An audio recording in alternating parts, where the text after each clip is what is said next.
Ladies and gentlemen, welcome to the April 25th, 2017 Board of Education meeting. If you'd please mute your cell phones as we begin the meeting. Let's get started. First, we have approval of the agenda. Do any board members have anything that they would like to change on the agenda or move around? Okay, seeing nothing. Do we have anybody signed up for community comment?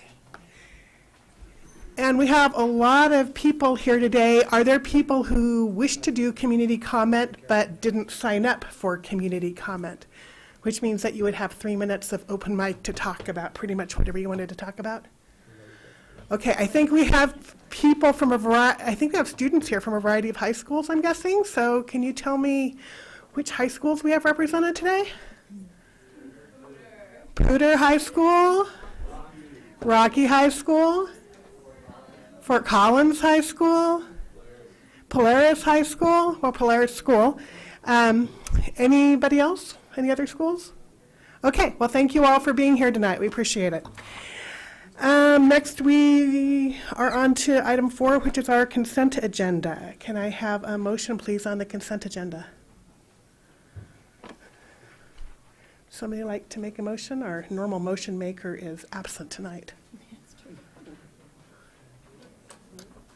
Come on, somebody can make a motion. Susan's going to make a motion. Great.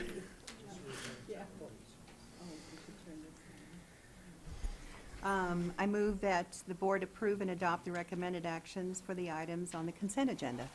Thank you. May I have a second? Second by David. Thank you. Okay, can we have roll call, please? Krista? Aye. Susan? Aye. Kathy? Aye. Rob? Aye. Carolyn? Aye. David? Aye. Motion passes. Okay, thank you very much. And I believe first up tonight on our work session topics, we have the student think tank. So please come on up and present. Do you want her? Oh, she's going to run her.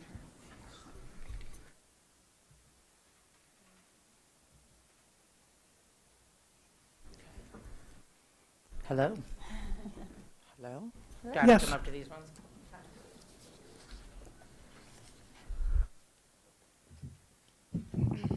Good evening, President Kipp, members of the board, Dr. Smizer, members of the superintendent's cabinet. My name is Elaine Holmes. I'm the student think tank facilitator. I went to Harris, Laurel, Lesher, Fort Collins High School, graduated from Colorado State University, and I'm still working towards that PhD at Colorado State University. So I'm not going to talk very much tonight. The students are going to be doing most of their presentation for you. We're very excited to be talking to you tonight about what we've done this year and the future of this student group, this very unique and awesome student group. So from this point on, I'm going to turn it over to our students. They are going to roll up and 4 at a time and present to you our presentation. So thank you for your time this evening. Thank you. Coming up, guys. So go ahead and just uncircle here. Okay, that's you, Katie, first. So Katie, get up first. Sorry, we had to put this together kind of on the fly. Hey, Katie, and then Trey, go ahead and go up. And then CPD, who's CPD? You, and then mental health is Garrett. Okay. First 4. Okay. So there's the names of all the students who are currently on the student think tank. If you could speak into the mic just so that people can hear you. So behind us on the screen is the members of all the student think tank. Again, a lot of them are not here tonight due to other events out of town. Eunice is at a national convention. Gabby's getting inducted to the National Honor Society. So again, but we do have the majority of everybody here. So they're going to present their slides, and I'll put the slides up behind them. They have them in front of them so they can present. Thank you. All right, hello, I am Katie, and I'm from Poudre. I went to Zach and Kennard before that. And I'm here to talk to you about the special work session that we had with the Board of Education. That was on November 11th in 2016. And the student think tank and a bunch of people associated with the group engaged in discussions with the board. And we hope that this can be sort of like a model for what can potentially happen again in the future, because it was really good for us to know what was happening in the district and just get a new listening experiences within the district.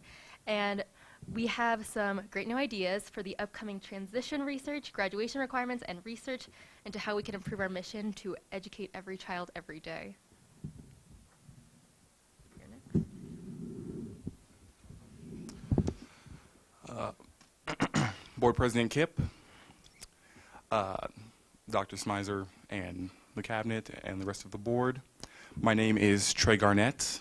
I have been going through Poudre School District since I started school. I started at Johnson Elementary, then to Weber Middle School, and now I am a senior at Rocky Mountain High School.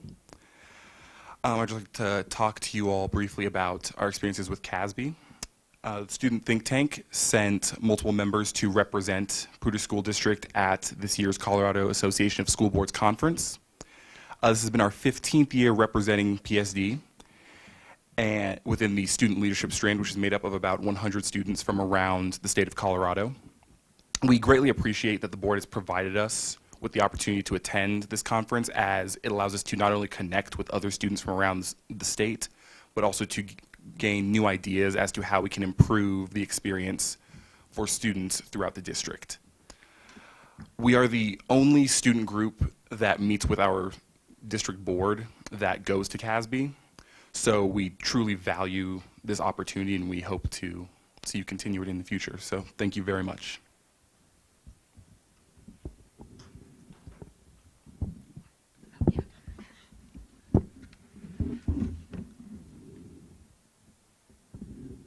All right. Hi, my name's Brooke Crone.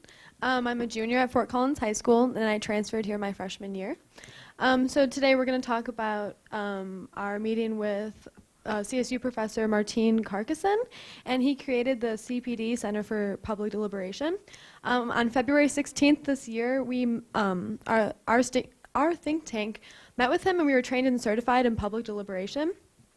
This allows us to moderate discussions for the community, and during the next 2 weeks we will be attending and assisting 2 community events, one about community planning and the other about equity and diversity within the city of Fort Collins. Hi, my name is Garrett Wilson. I'm a freshman at Rocky, and I went to Bowder and Blevins. And I'm here to talk to you about meeting with the district mental health experts. So on March 7th of this year, the Student Think Tank met with PSC mental health expert Melanie, Vogelai Morris. We have discussed access to mental health resources for the students of the Poudre School District. Melanie introduced what resources are available to students now and how we can further our goal to provide better access to students. We are interested in putting together a presentation for the staff members about resources available to staff and students to better promote access to mental health resources that are in place in PSD. All right, next crew roll up.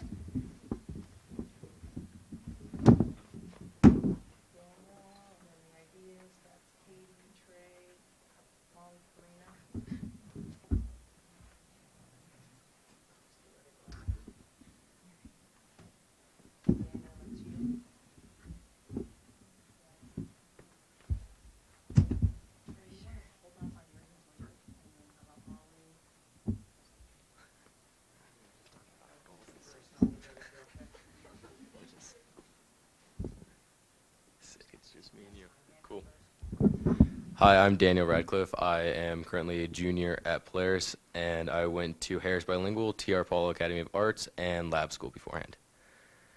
I will be talking about the redefinition of roles of the think tank to kind of our new ideas and how we might want to pursue them. Our first one is advocacy of function, advocating for student issues. So we'd like to start going from the students at different schools to us, and then possibly to you guys, so that we have we have a wider range of opinions. So it's no longer just coming from just us, but it'll be from a wide variety of students with a lot of different backgrounds and histories. We'd like to also start working in educative function. We'd like to improve our leadership for student communication. So that's kind of another thing where we'd like to start trying to bring in leaders from different schools and have specifically talk to them as well, and then from them go to us, and from us go back to the students, so that we have that kind of connection from the leadership in the schools back to us, back to the actual students of the schools. We'd also like to start having connective function in the think tank. We would like to have one student try to represent themselves for board and admin conversations, discussions, just so that we have someone here represented in as many different areas as we can. And the last one is deliberative function. We'd like to start engaging in wicked problems and probably a little bit harder topics to tackle, a little bit more difficult to work with and try to come up with new ideas and try to improve upon those in our own ways. And we were going to start doing this with the help from the CPD and also try to engage parents, teachers, and admins just so that we have more resources than just what we've been using.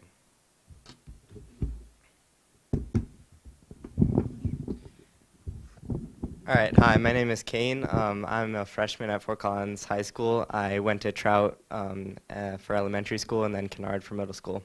So we have a lot of different ideas for next year. So I'm going to skip actually right to the bottom and cover graduation requirements and rates. So we decided that we wanted to fix one of the major problems that affects our school and our entire district, and we brought up graduation rates. So the graduation rates of this district are obviously pretty good, but they can always be better. I mean, they're not 100% yet, and that's the goal. So what we brought up as one of the main factors that contributes to that is drug use inside of schools. So as many of you or some of you may know, all of the high schools in our district get the annual drug talk where your freshman year this lady comes by and she's either worked with the forensic department or the police, and she comes by and she tells you how scary cocaine, heroin, and methamphetamine are. And we as a group feel like this talk is not as effective as it can be. We feel like although those drugs are major problems, they're not exactly the sort of drugs that you find in a day-to-day in a high school. So although the scare tactic can be quite effective at some high schools, we feel that that drug talk can be refined to be made more applicable to normal students in high schools. So maybe you talk about marijuana now and the different drugs that are inside high schools instead of talking about heroin and the scariest drugs that you can find. So I'm going to pass the mic over now so we can cover some other things. Hi, Board President Kip, members of the Board, Superintendent Dr. Smyser, and members of the Cabinet. My name is Molly Lubers. I went to Linton Bolts, and now I'm a sophomore at Fort Collins High School. My name is Karina Sakal. I started at Shepherdton Elementary. I went to Lesher Middle School, and now I'm a sophomore at Fort Collins High School. And we're here to talk about transitions. So we found that a huge part of the difficulties that freshmen in particular face comes from the transition to high school. But this also has the possibility of carrying through into their other years of high school. We wanted to explore what could benefit these students most and make sure that it is genuine contact that they are receiving, because we found that relationships with other students and being a part of your school community is crucial for a successful high school career. And so we are discussing the option of frequently bringing in upperclassmen mentors to share their advice and experience on what helped them during their transitions, and trying to figure out how effective that can be rather than being taught at it from a staff member. So, Thank you.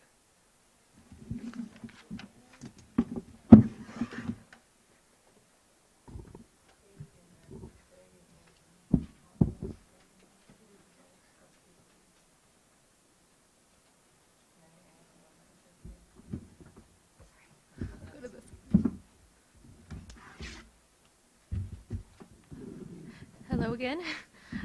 So some other ideas we had for next year were we had a mental health forum last year at Fort Collins High School with some of Ms. Holmes' psychology classes, but we wanted to extend this, if possible, to perhaps middle schools, because when we reflected on it, we believe that that's where a lot of mental health issues have begun, and we're just going back to the issue of mental health now, as we've discussed a lot in this past year.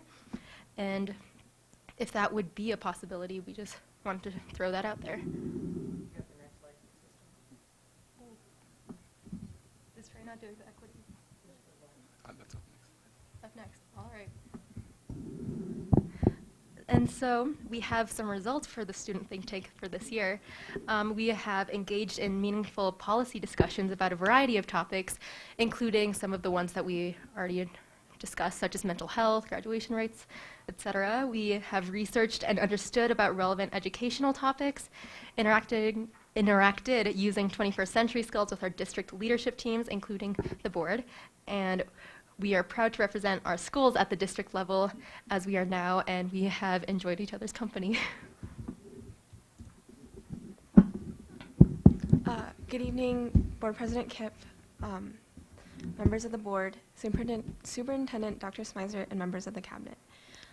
So we would like to propose a liaison role. My name is Annie. I went to Liberty, and in the middle of middle school, I transferred to Lesher, and I'm a senior at Fort Collins High School, and next year I will be going to Rice University in Houston. So as the student think tank, we would like to propose a liaison role with like a rotational position to be filled by a student think tank member each month. And they would attend board business meetings and work sessions, and they will report back to the student think tank. And we believe that this will help us to connect with the district administration and to help us better understand the issues that you care about and to help us be able to better communicate with the students. So the student representative may weigh in on matters pertinent to student opinion, especially in the community comments section of the meeting. And I would also briefly like to emphasize the idea of transitions.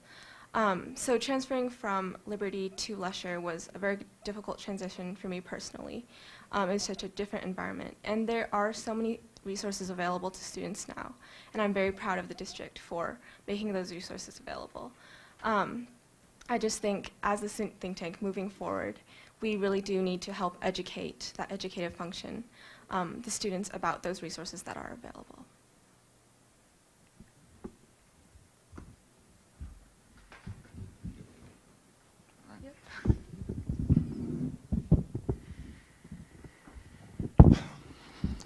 So once again, Board President Kipp, members of the board, Dr. Smizer, and the cabinet. I would like to finish off this discussion with the think tank by talking about equity and inclusion within the district and within schools. Now, I've been a part of the Poudre School District from kindergarten all the way up until now, and I can definitely say that without the support of many of the district's members, from the board to teachers within my schools, without them I would not have had many of the amazing once-in-a-lifetime opportunities that I've experienced. And while I do consider myself a successful product of this district, I do know many people who are not the same, who have fallen through the cracks and who have, in a way, been left behind. Discussing transition, it's a very difficult time for many students. It's much more than just moving from one school to another. It's moving from one environment to another, to a larger culture, to a larger population, and many students may feel that they're in a way kind of swept up into a sea of anonymity, that their individualism is lost and they're left adrift without a feeling of any real support mechanisms within their school. So I would like to just suggest that to alleviate such problems, to allow students to work to their utmost potential, that there be greater connectivity between the highest and lowest levels of the district, from members of the board to students. I know that if we saw the faces of board members more often, if we knew who were the people running the system that we were a part of, and we knew that they had our backs, that they supported us, and that they were listening to what we needed, we would be able to succeed far more often. And I feel that many of the issues which you have tasked the student think tank with investigating could be alleviated by doing such things.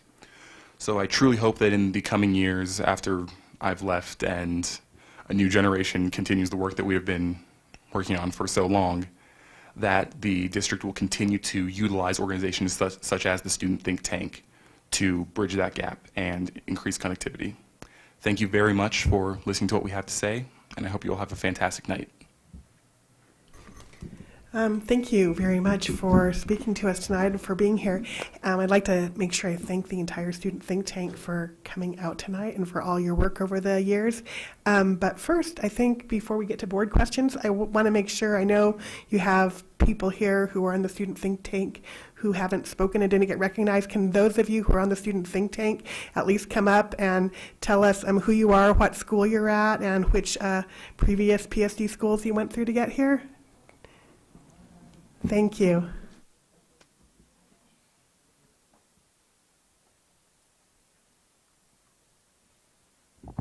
Hi, I'm Isabella Costa, and I'm a freshman at Polaris, and I went to Irish Elementary and Harris.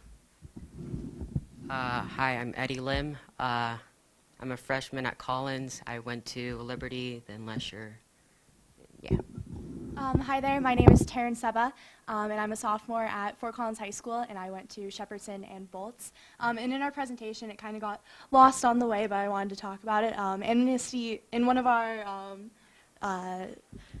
accomplishments, Amnesty International just held our first ever sexual assault awareness and information forum, which was a huge success, I thought. We had over 300 people come to it, and it was just a really great experience being able to have different workshops ran by members of our community who are experts as well as students, and being able to inform others, because by doing so, and having these difficult conversations, we're in turn making the community hopefully a safer place and providing resources for those who need them. So, yeah, thank you.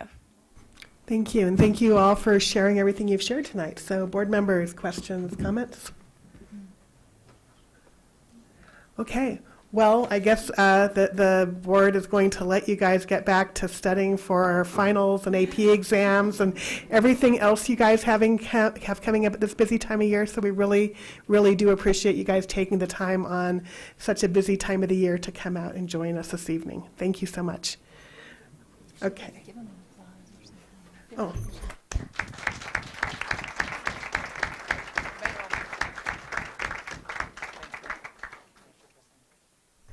Okay, that brings us to 5.2. Our next topic is mental health and social emotional update.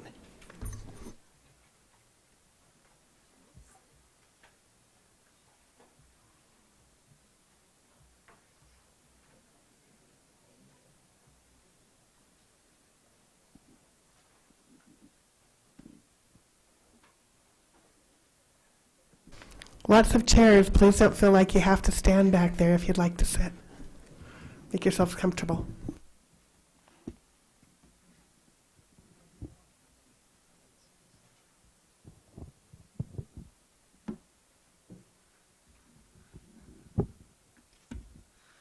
Well, good evening, Board of Education, Dr. Smizer. Thank you for this opportunity to give you an update on mental health and social emotional supports in Poudre School District, and we really do appreciate your continued interest in this topic. This presentation will inform the Board of Education about the ongoing district-wide efforts that we are putting into place to support social emotional learning and mental health for all of our students, and more targeted interventions for individual students as well. And we had a wonderful opportunity today to share this same type of presentation with our principals, and we got some great feedback from them as well. Ginger, if I could just add, one of the comments I heard from multiple principals today was, because connections is one of the ends, and because social emotional supports and social emotional learning is part of that emotional component of students, that staff is feeling validated, valued, and in some way more free to say, no, I'm not teaching reading right now, but I'm teaching some of these skills, and those are valued by this community in this district, and they're just really, really appreciative. Yes, very much so.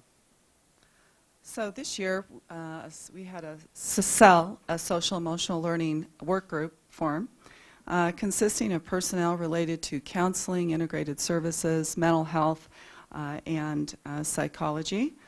And we met several times this year to land on a common definition, which we shared with you guys last time. And we did an audit and collected all the different types of programs that are being offered by different schools regarding social emotional learning. And then we used the resources from CASEL, which is Collaborative for Academic, Social, and Emotional Learning, such as these 4 important steps that CASEL recommends that districts look at when implementing a systemic approach to social emotional learning. So currently, we are cultivating commitment and organizational support for social emotional learning through the use of common vocabulary and common standards around the types of skills that we want to work with students on concerning social emotional learning. And we continue to assess those SEL resources and needs in our district.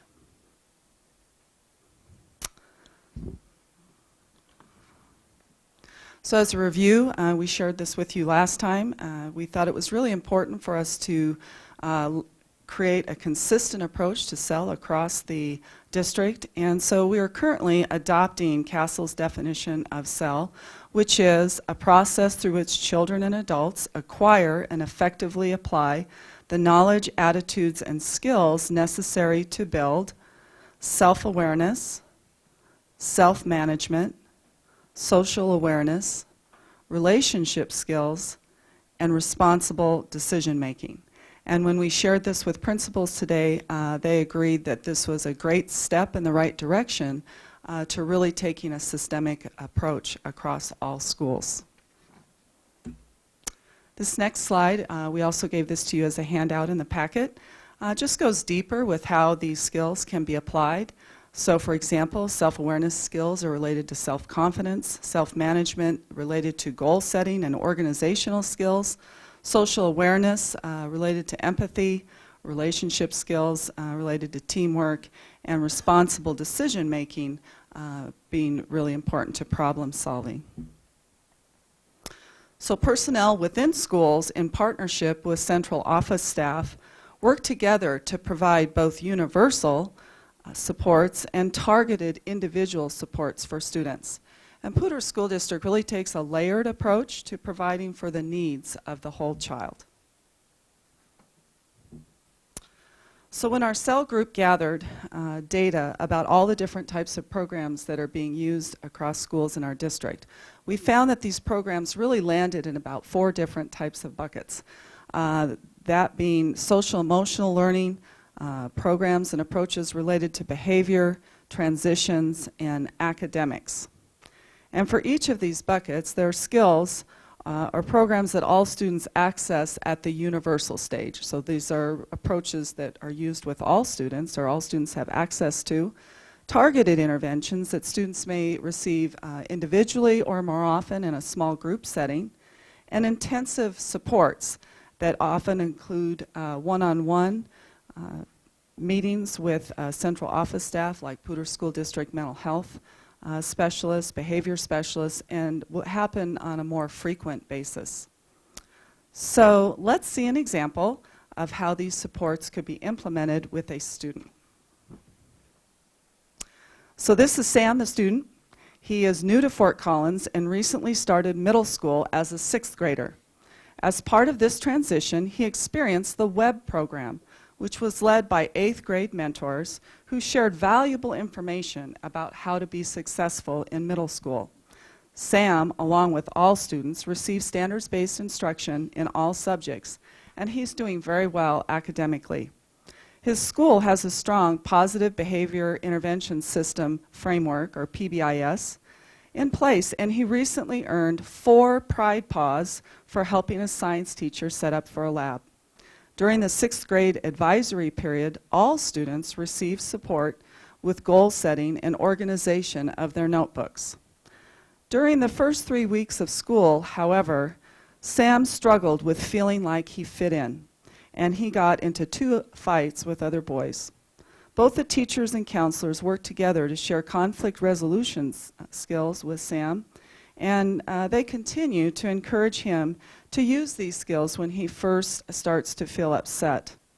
Sam is also part of a small group that focuses on recognizing each person's strength and building of self-confidence. During this group work, the counselor noticed signs that Sam had experienced trauma in his history and referred him to a PSD mental health specialist who now meets with Sam twice a month for support.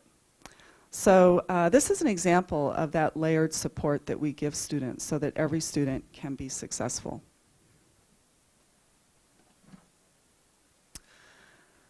These are some of the examples of both short-term and long-term outcomes that students learn through acquiring these social-emotional skills. And these are outcomes that were determined through research by the CASEL organization. And you'll note that positive mental health is a long-term outcome when students have successfully developed those social-emotional skills. So with these outcomes in mind, the CEL work group used this framework to vet the different programs that are currently being used in the district. This group also looked at the different programs and compared them to what the CASEL organization had to say about different social-emotional learning approaches. And the two programs that had the highest ratings included Second Step and the Responsive Classroom. So taking a systemic approach to social-emotional learning is really fairly new to Poudre School District. And some of our next steps include increasing the widespread use of common vocabulary and definitions of social-emotional learning, and really starting with our counselors, especially the beginning of next year, getting them familiar with using the CEL standards and CEL definition on a regular basis. Second, looking at the best practices that are embedded in the Second Step in the Responsive Classroom curriculum or approaches, and really saying what are some of those best practices that are embedded in Second Step and the Responsive Classroom, and how can we take those best practices and connect them to the Poudre School District frameworks that we already have. Our goal is to create a Poudre School District CEL Institute, or a training where teachers could get a broad overview of the different 5 CASEL standards and the skills that students need to learn within those standards. But most importantly, to really know what's in place at every school so that we can work as a team to differentiate our support to schools where they really need it. And I think the third step that we think is important in taking is to create a process for gathering a body of evidence that would allow us to measure the effectiveness of CEL approaches in different schools so that we know better how to target our central office support. And we are looking at other examples that are being implemented across the United States. In California, for example, there was a great article that Darcy shared with us concerning 5 different districts, including Fresno and San Francisco and Santa Ana, who all created their own accountability system, with CEL being one of the important parts of their accountability. And they actually, we saw a lot of similarities of what they're doing with what we're doing. Because they created student surveys that were very specific to CEL skills, and then correlated the responses of students to those CEL-related questions to the actual culture and climate of the school. And they had a bubble map of where schools were at based on the results of students, how students responded to the questions, and then their climate and culture. And then another type of correlation that they made was how students responded to the self-reporting, how they were doing around the social-emotional learning skills and academic achievement. And Dr. Schmitz already did some of this work in connecting student achievement with some of the connectedness survey. But he is very invested in doing this research along with us to find out how could we really create a strong system of accountability for all of us so that we can make sure that we're doing our very best in providing that social-emotional learning support for all students. So we definitely see this work as an opportunity for improvement, for system-wide collaboration, and really for support for wider implementation of effective practices. I am confident that each school is able and equipped to provide layered supports for any student who struggles, especially when they're aware of that student who is struggling. And I think that our connectedness survey is just one way that we're also able to catch some of those students who may not be on our radar screen. I'm also excited about the connectedness survey because I think it will help us come up with some real strategic ways of ensuring that every student in our schools are significantly connected with another adult, that every student feels known by at least one adult in the building.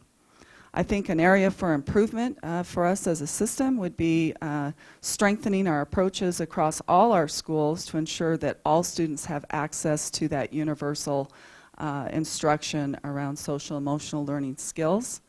And we definitely look forward to systematically increasing those opportunities for all students to be successful and take on those social emotional learning skills so that every student truly graduates ready to go above and beyond.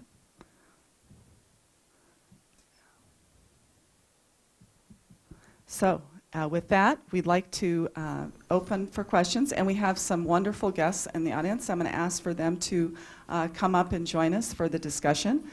So Darcy Votipka, Director of Student Services, if you want to come on over here. And we have Melanie, our Coordinator for Mental Health, come on up to the table, and Jen Needham, who is our Coordinator for Professional Development. And I saw Teresa Fightmaster, who represents our counselors. So if all of you would like to come up, and then I'm going to go back to my seat over here. Thank you all for being with us tonight. Patty Or- Young also, who is part of counseling. Great, and feel free to pull up another chair if you need to.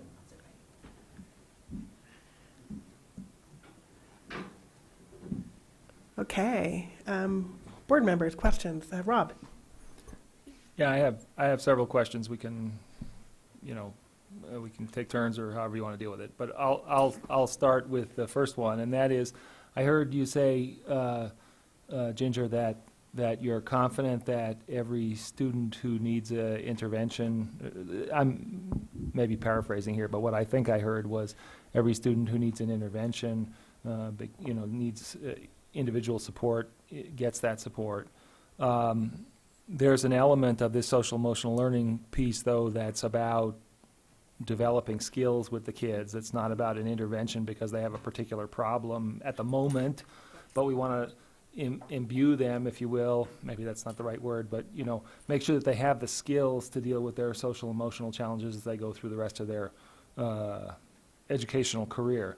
And so I guess what I'm wondering at a broad level is what's your confidence level that we are delivering those skills, that learning to students in every school in the district at this point, so that they do have those, they have the opportunity to learn those things and use them going forward. I think that the opportunity and frequency of those opportunities varies by schools. As we saw actually in the, and we appreciated the request that you suggested, Kathy, about creating a spreadsheet, and we have a sheet already that shows some of the different schools, but we thought that was a great idea, so we're actually in the process of putting one together like what you suggested. But I think that as we get a better idea of what exactly is being offered at each school and then start meeting with principals and find out how that's working, we'd better be able to answer that question as far as like by school, what's the level and the number of students and how frequent is that instruction around that universal access to learning those social emotional skills. And so what's the time frame do you think you're going to know that? Well, I think that we're definitely in the process of clustering the different types of program by school, and I would say, start of the year next year, we'll start meeting with different schools. We're envisioning having a team represented by the different groups that are here to really sit with principals and counselors and find out what's working and where are some of those places where we can give some support so that all students can have that access. If I can add too, I think, I don't think we will ever know that every child who needs some kind of social emotional support got it or gets it, because we won't always know that they need it. So we'll have to, as we try to measure the pervasiveness of our services to kids throughout the system. We're going to have to work on language to say what's a realistic way to try and get that sense that you're asking for, that we think we're reasonably covering the ground, but there will always be children that don't say anything and that we don't know they need help, and then there will always be a need for more resources, more wonderful people like these who are available to help kids. And so between those two things, I don't think we can ever say we're going to feel comfortable that we are done. But we certainly need ways to measure how well we think we're doing, and that's what we're trying to develop. More questions, board members. Carolyn. Hi, thank you for being here tonight. And when I was looking at this SEL problem and trying to figure out how many kids we might have that might need services, I looked on the CDE's website to see what their estimate was of the amount of kids we might have who need services. And according to the Surgeon General's report in 1999, they talked that 1 in 5 kids will need mental health services, and that during a student's career, that 11% of our students will have a significant mental health issue that requires some kind of treatment. And if we think about that in Poudre School District, that's potentially thousands of students. And when I look around, I don't think that we have enough mental health providers to serve that amount of kids. And if we look at the community, we don't even have a mental health facility, a public mental health facility here to help out. And so it seems to me that in order to spread around the ability to at least identify kids who need help, that almost every teacher has to be a mental health provider in some small capacity by being able to identify kids that are in need or in distress. And I just wondered, are we able to do that? Are we able to make all of our teachers that first line defense in helping kids that might need mental health services? Pick me, yeah. You're right. I don't know that we'll ever reach that point where we've got enough services. What I've seen as far as educator awareness and training with this is a couple avenues for that through our QPR training, our suicide prevention and training, that all of our educators, all PSD staff gets. Our new educators coming in August get that training. And what our team has seen, along with our counselors, psychs, and social workers, is an increase in the number of assessments that we're called in to do. So that number being up tells me that faculty has a recognition of when a student is experiencing they're not safe with themselves. I think that also speaks to educators connecting with students so that that trust is there. The student knows that this teacher is someone I can approach when at a pretty dark time moment in their life. So we're not getting it all, but I've seen just over the last probably 3-4 years the number of assessments that our team does has certainly increased. And the result of that is not always a hospitalization for a student, but can result in, we get parents on board. And that's one of our first calls, to include the parent in that conversation. We work as a team with our counselors in our building, our psychs and social workers. We start building a team around that student and then involve community resources. That's the point of entry for many of our students and their families to get additional mental health support. So I know it's a kind of a long answer to your question. That's one avenue. The other thing I see with the trauma-informed trainings that I provide is educators are broadening their view of what is it when a child in their classroom, a child they're working with, a student they're working with is presenting behavior, what might be behind that. And what I've found is hugely compassionate, committed educators that want to know more about this. So the educators I'm fortunate enough to work with, they know, yes, they're there to teach that child, but what that job is has certainly broadened. Mel, is it fair to say that it used to be that academic people and educators referred to mental health, and our in-house mental health people generally were referring and working with outside resources for families, and that there are almost none now? I mean, we're feeling like we're having to hire our own mental health people when that was not necessarily the plan from the beginning, to even have district mental health teams, other than referral and working with whoever was providing mental health services for the family. And there's nobody out there. Is that an exaggeration, or does that?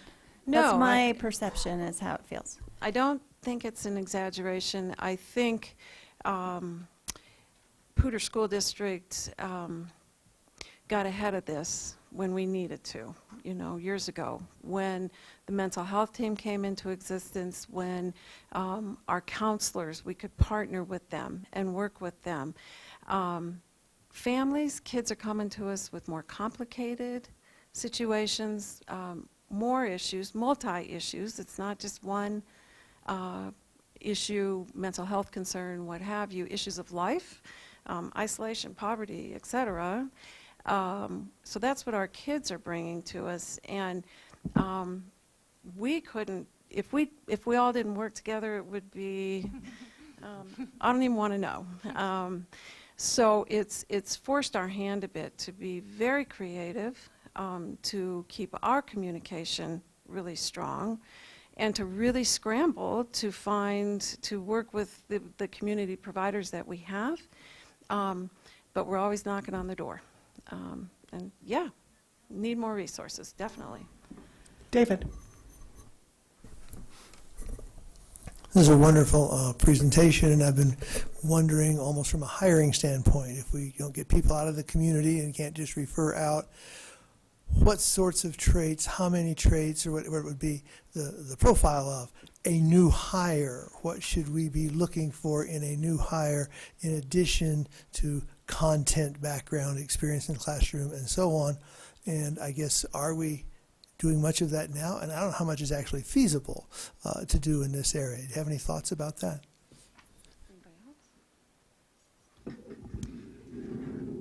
I'm sending it down.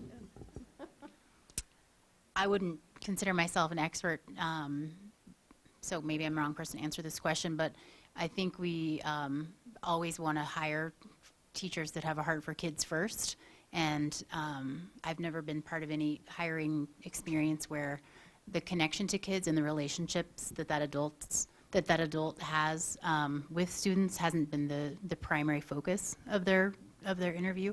So I think content, yes, and that's an important feature, but I think I can't think of a person that I've ever worked with that didn't put the relationship that adult would have with kids first and foremost over the content piece. I really mean that sincerely.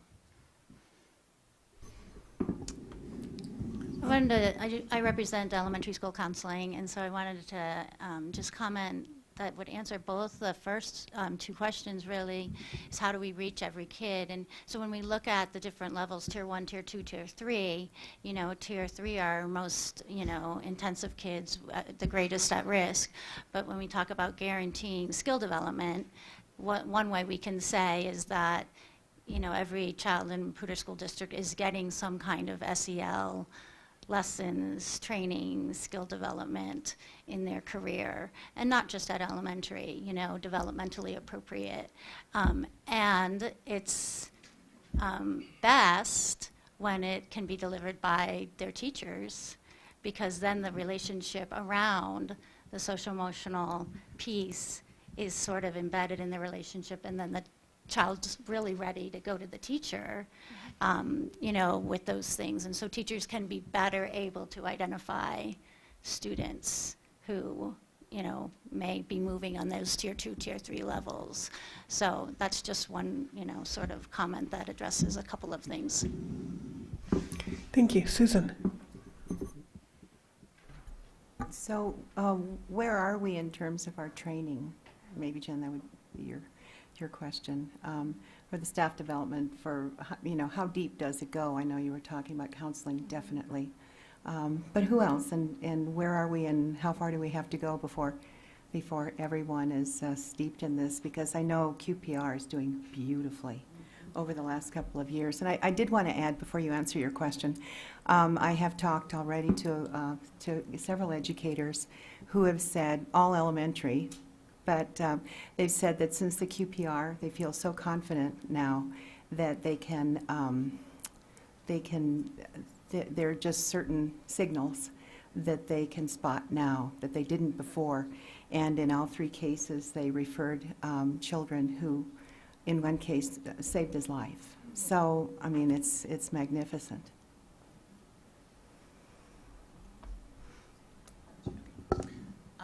So I think that's an area that we're really continuing to work on, is that training piece as far as this specific social emotional learning specifically.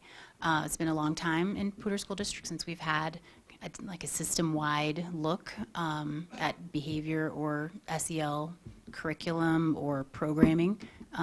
We had a grant many years ago around PBIS, and every school sent a team and was a part of that. And I think since then, we've all recognized a need to reboot, rejuvenate, and also get more targeted in terms of what are the specific skills that the programs that we do offer training in, what are the specific skills that those programs kind of target, and then how do we know if they're working. So I think we're all getting better at thinking about it in terms of specific skill development, how are we teaching those skills, and then how are we progress monitoring to make sure that that's really working for those kids. So I think that's something that we're getting better at, and we have a lot of offerings, but one thing that we've recognized as being this work that we're doing this year is that we need to have an opportunity for schools that want specific social emotional learning programming. We need to provide that opportunity for them,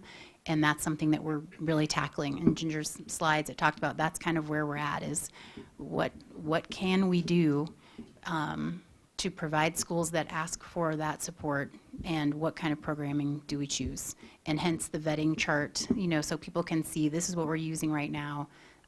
This is where it's awesome and strong, and this is where we feel like we'd like to shore it up with something else. So we've identified as a committee where we'd like to go, but then then I think it's in the hands of all of you wonderful people to decide where we go next. So, good question. Thanks.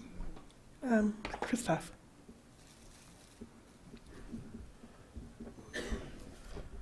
So my mind has been wandering in loops trying to decide how to jump into this. I think the conversation is starting to go as I think it is very important that it does go.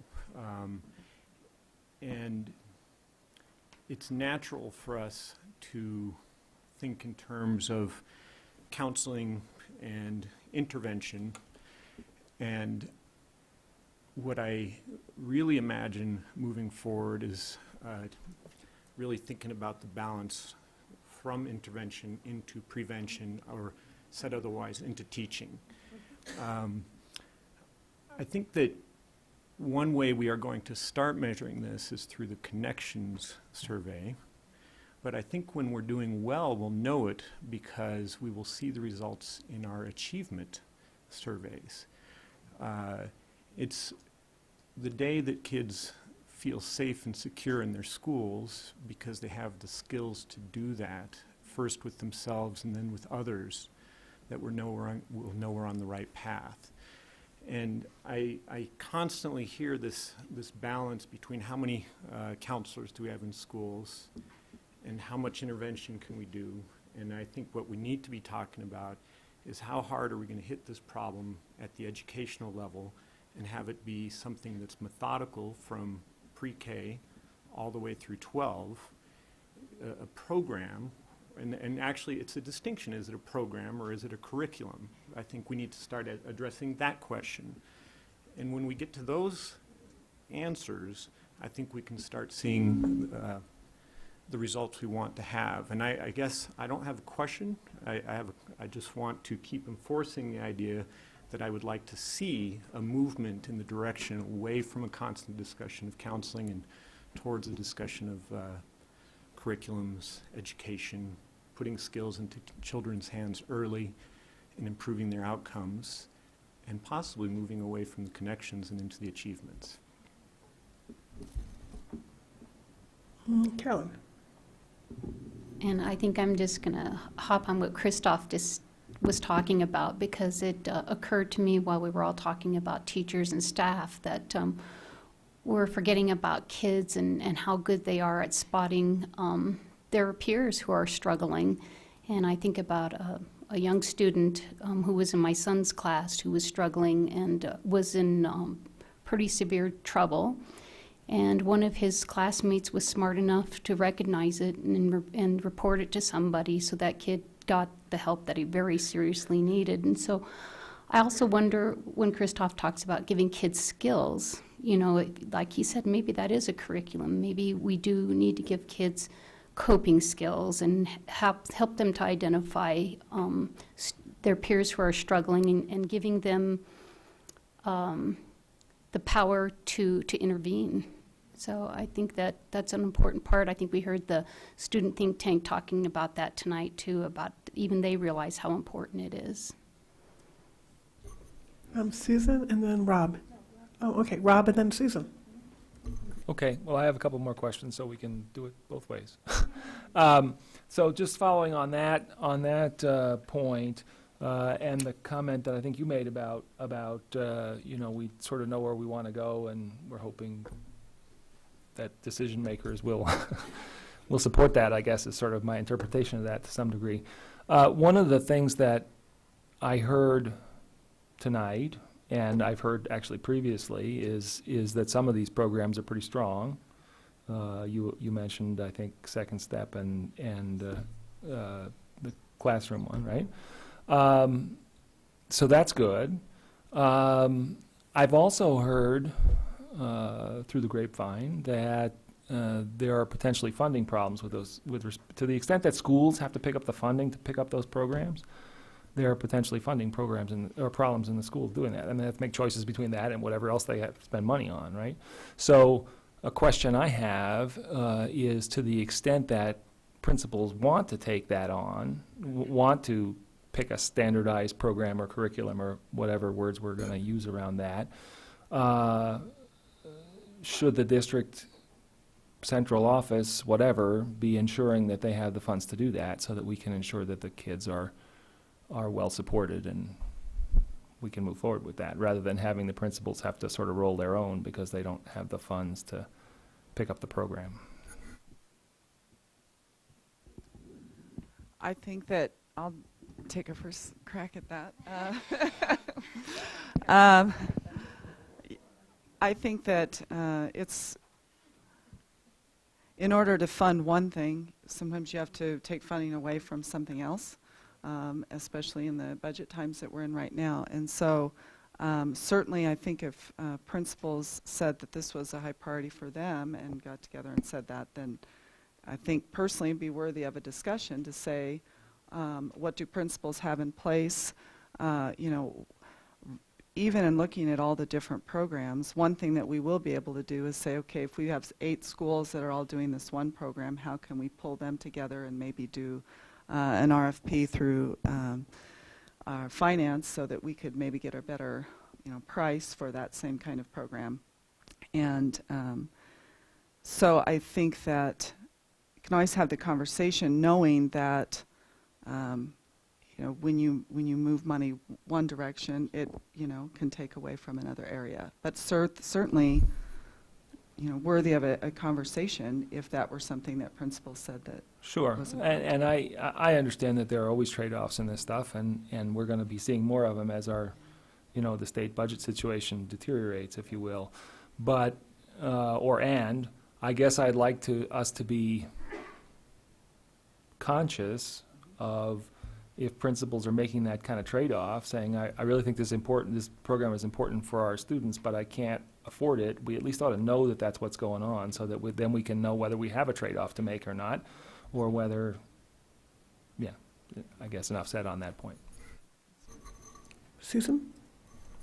Well, then that brings up something that I'll ask before I'll ask my other question, and that is it the expectation that all schools will do this? And I ask that because it's a system-wide collaboration and support for wider implementation and so forth, so on. It would be the expectation, and I don't know that any principal would have an opportunity to opt out. Is that right? I think right now it's an expectation that we take care of our students and that we respond certainly to the data that we collected around the connectedness survey and around what we know about our students who need additional support. So in that sense, I would say that is an expectation. And when I started when I made the statement that I was confident about our schools responding, I'm confident when a principal or a counselor knows about a student who struggles, I'm confident that the system comes together and really supports that student. And so I would say that that is an expectation, and I think that it's one that principals and schools are doing a good job of. I would say that, universal instruction of social emotional learning skills across all our schools is something that's more variable. Well, that's what I wanted to ask about, because at our last meeting, I think and I'm trying to think what it related to, but the agreement was that there are certain things within the district that, in a site-based district like we have, where schools have such individual personalities, I am a proponent of certain programs that I think need to be not an expectation, but they need to be in place. And if we're looking at SEL as such a quality program, which it is, my question is it going to be implemented in every school? Not necessarily exactly the same way, because I think you also mentioned that it could be tailored to the personality of the school.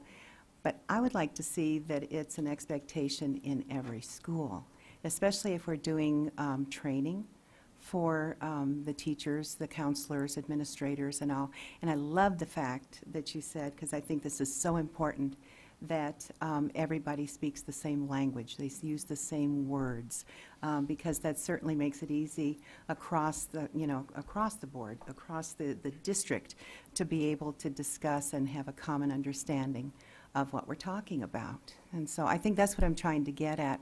Will we get to that point where every school use SEL? I mean, they just do. If I can jump in, one of the things that you all were saying earlier is that the standards and the vocabulary and the language is going to be the same, but the method of instruction might be different, and they're now tracking all the different methods of instruction that people are using. So it's not quite the same as saying we're all going to do the same curriculum. We're going to hold the same standards for kids and use the same vocabulary, but people may go about it different ways with some accountability that everybody's doing it. So whether we all end up using some same curriculum or not, I haven't gotten to the point where I'm ready to say we have to do that. Can I just add one thing? I think what concerned me was Rob's comment about, would a principal say, gosh, I just can't afford to allocate my FTEs toward that it would go by the wayside for that reason because of budget concerns, that we have enough belief in this, that we know that if we go into a school that we will see that happening in spite of budget concerns, that somehow we'll make it work. And just one thing to note on the SEL standards is that there's also the Colorado Health Standards, which include social emotional skills and growth, just like they would for math or, so those standards are there as well, and we want to make sure we're meeting those, and they do really sort of fit in nicely with the SEL standards. Christoph and then Rob. So I think, Susan, that's an important question, and I know one place the board defines that is in the ends. And I remember when we were putting together these ends, it was already a step in the right direction to get those words, social and emotional skills, into the ends. But ever since then, I've struggled. You know, you take steps. We essentially embedded that term under, success in a changing world, and we put it one bullet below that under students exhibit 21st century skills, which in itself is nebulous and vague. And someday we'll have to switch that to 22nd century skills, and nobody will know what that means. So then we go one bullet beyond that, and we actually started sort of incorporating some of those social skills that we're all thinking of. You know, we said we want work ethic, we want cultural awareness, we want personal responsibility. And somewhere down there we added social and emotional skills. So we essentially defined as a board what we meant. We meant, it's in there. We want kids to collaborate. We kind of want them to be socially and emotionally skilled, but it may have to move up a level before it gets that type of priority where we don't have to ask staff these kinds of questions. It'll be one layer higher, and it'll say we expect kids to come out of our district with social and emotional skills. And it won't be a question of, is there a budget for it? We don't ask if there's a budget for math. We don't ask if there's a budget for social science, even PE. Well, sometimes. But if we think in terms of what makes students successful in the workplace and in their lives, this is one of those things. And I think that's something that maybe that's what the board could discuss someday, is where do we want this? So. Well, and I think to your earlier points, that's why the classroom teacher being trained to how to have those skills themselves in every class the kids are in is really how you embed it, which is different than, say, math. You don't necessarily want every single teacher in the district to embed math somehow in their lesson. But social emotional skills, yeah, because they're working with young people all day. Rob. So I have a couple of higher level questions.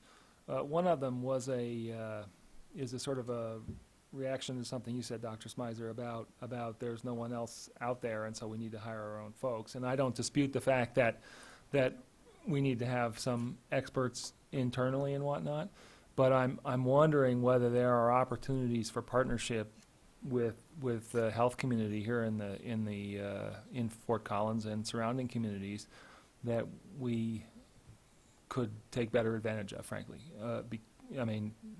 We've got a whole health community here. So that's what we'll leave it at that and see what comes. A lot of that does exist. We work very closely with Summit Stone Health Partners, very closely with Connections. Recently with the health district, our kayak grant. This has given our families early intervention, early identification, and has really cut the wait time for families accessing services. A real good example of this too is our MOU with Mountain Crest, and it's all driven by parent permission. So a student is assessed in the emergency room, PVH LeMay campus.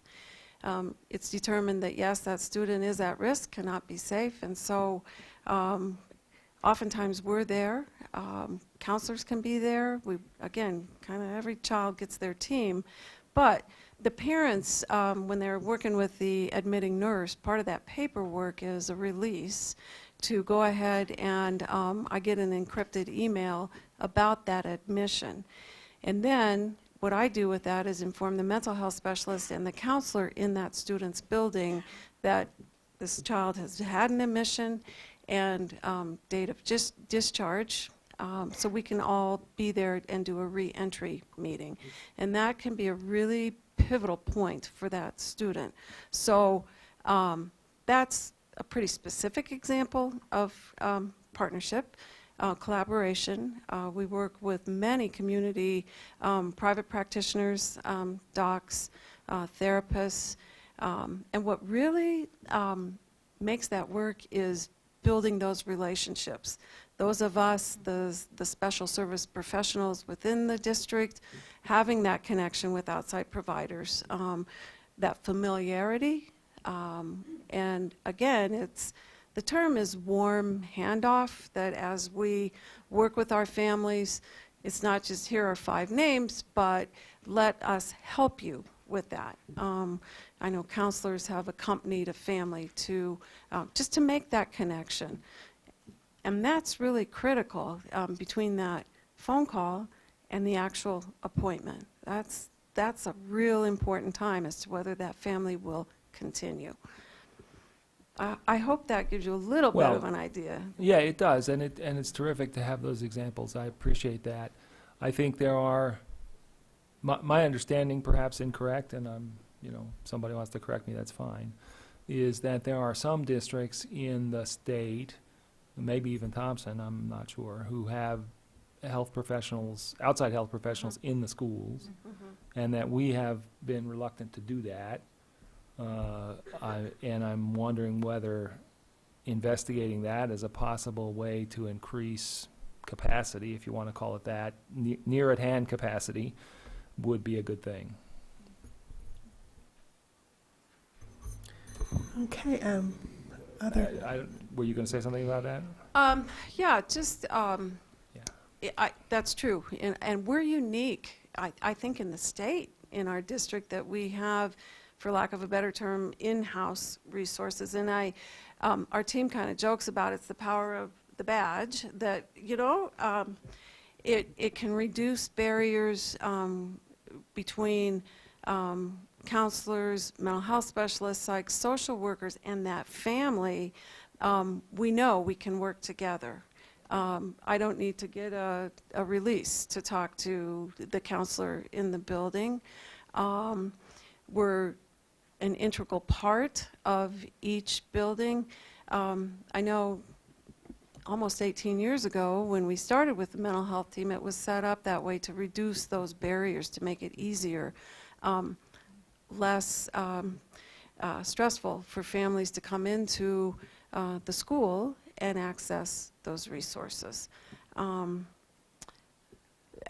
I work with folks, I work with Summit Stone, their school-based therapists in Thompson. And we try and support each other through doing this work in 2 different ways, to meet students and families' needs. I would also add something too, Rob, that we do look for grant possibilities, and we do prefer having our staff be PSD employees for liability purposes and so forth. And so that's an example of when Melanie described the kayak grant was a perfect example. That came via a grant through the health district. And when we were negotiating with them and partnering with them, we asked that if they have that position, so we do have a .8 position with them that serves on Melanie's team, that actually serves on that committee and gets the connections directly from the students and families to the outside resources. So that person ends up being our employee, but it sits on their teams also. And then we also do that more or less through the Department of Human Services, through our FAPT team. So we have liaisons in integrated services, and Tori Krotz that serves on that, and they are also that two-way conduit to resources and so forth. So we do expand out, and anytime Summit Stone or other entities, Alliance for Suicide Prevention, the Mental Health Substance Use, Larimer County and so forth, we work together to try to make that happen. Other questions first? Okay, Rob. Yeah, it's just another high-level question well, let me just ask it. So, are there any expectations or parts of the contract with our district charters related to social emotional skills or learning or anything of the like? Or do they contract back with us for some of that kind of thing, or how does that work, if at all? I would say that we provide consultation to them. So our charter schools have sometimes called Melanie or Mark Gronstall, who is our safety coordinator, or myself for just consultation around things that are going on in their buildings. But so nothing formal is what I'm hearing. not direct service. Okay, thank you. I also like to say something to your first question, I think, Carolyn, around teachers and how they understand too. I wanted to add that we do offer mental health first aid through our district, and that's a partnership that we've had with some outside entities, trainers and so forth. And Mel and her team have promoted that, and sometimes those classes fill and sometimes they don't. It kind of depends on the time of year and so forth. But we do know that the teachers, mostly teachers that are directly working with kids, take that, and that's a really good benefit too. So I'm glad you brought that up, because I've heard a lot of good things about mental health first aid.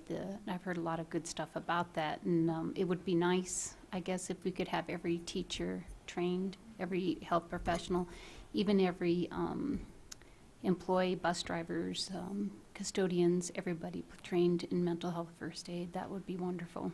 It is wonderful. And it's also an 8-hour course. And I understand there's a cost. And the cost I think we could handle because we have some ways of doing that. It's the cost of the 8 hours to employees. That's the hard part. Okay. Good stuff.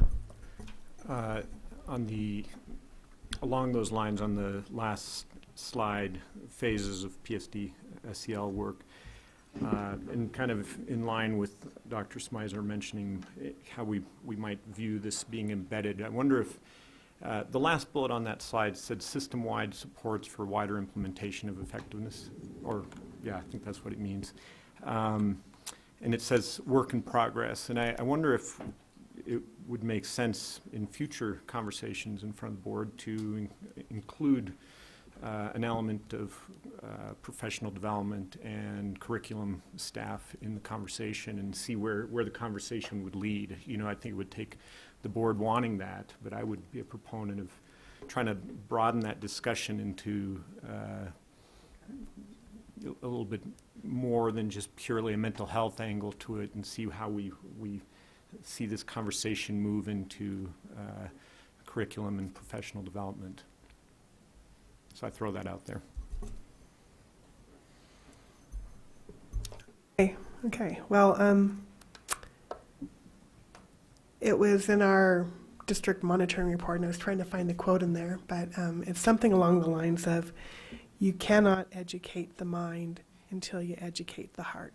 And I think that's where we are here, because a lot of people are probably looking out there, watching this and saying, what the heck are these people thinking, right? We are supposed to be educating kids, and why are we talking about all this warm and fuzzy stuff? Well, the reason we're talking about this warm and fuzzy stuff is because you cannot educate an emotionally starved child.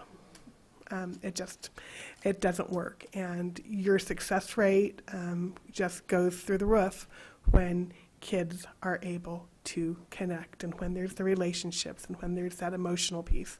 And so people might think we're like off in la la land, but that's not the way we are. So I guess what I would tell people about the budget and about a principal's priorities is that I think in PSD, knowing that that's a value that we hold from the very top of the administration all the way down, I hope, is that I think because of that, our principals would understand that this is a priority, and that the types of people we hire to be principals are people who understand that and that value. So it's sort of an integrated piece of the budget. I'd also say, as far as curriculum, yeah, I want everybody to get it, but I think we also acknowledge in our district, a district of many different types of educational programs, that different kids learn in different ways, and that some programs may be more effective for some kids than others. So I thought that was really important. And I think the other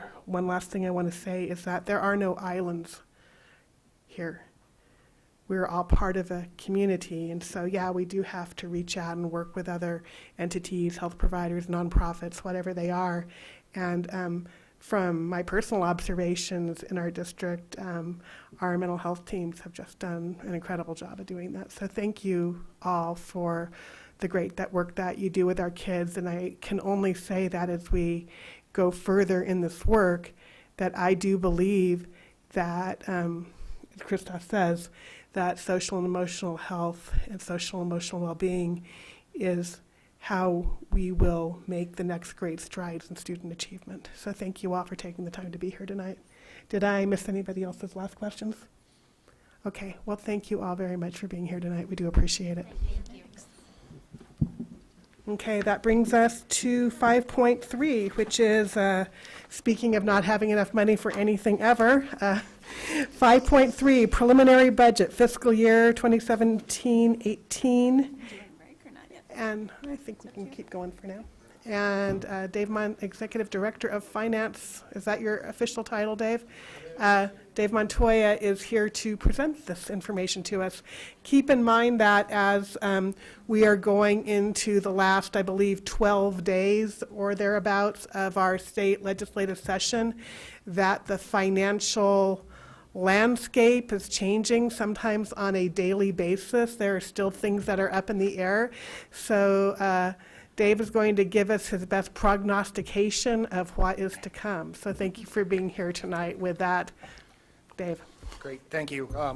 Thank you for the introduction. And yes, tonight I am here to present the preliminary budget for the school district. Now, we've been talking about budget often the last multiple board meetings, so tonight I'm not going to do that again because I think we've already done it 3 times as far as what the state of the state is. So tonight what I really want to do is focus on what the preliminary budget is, what assumptions we've used to build it, and to President Kipp's point, some of this is our best thinking at this time, so understand the preliminary budget really is a draft budget. And that's really my first bullet point on the first slide, is that the preliminary budget is in draft form, and that doesn't mean that we're asking the board to approve it tonight.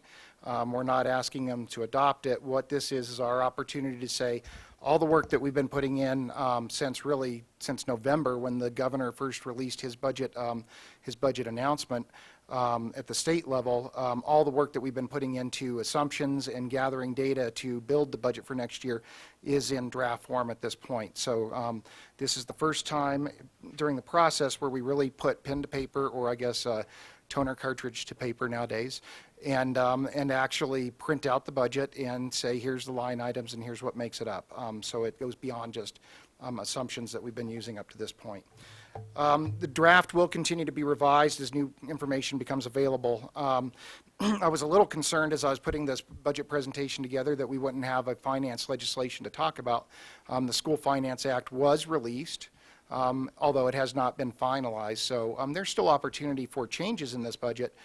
I want to re-emphasize that with everybody that's watching or in the audience, that again, it's draft and there's still opportunity for change.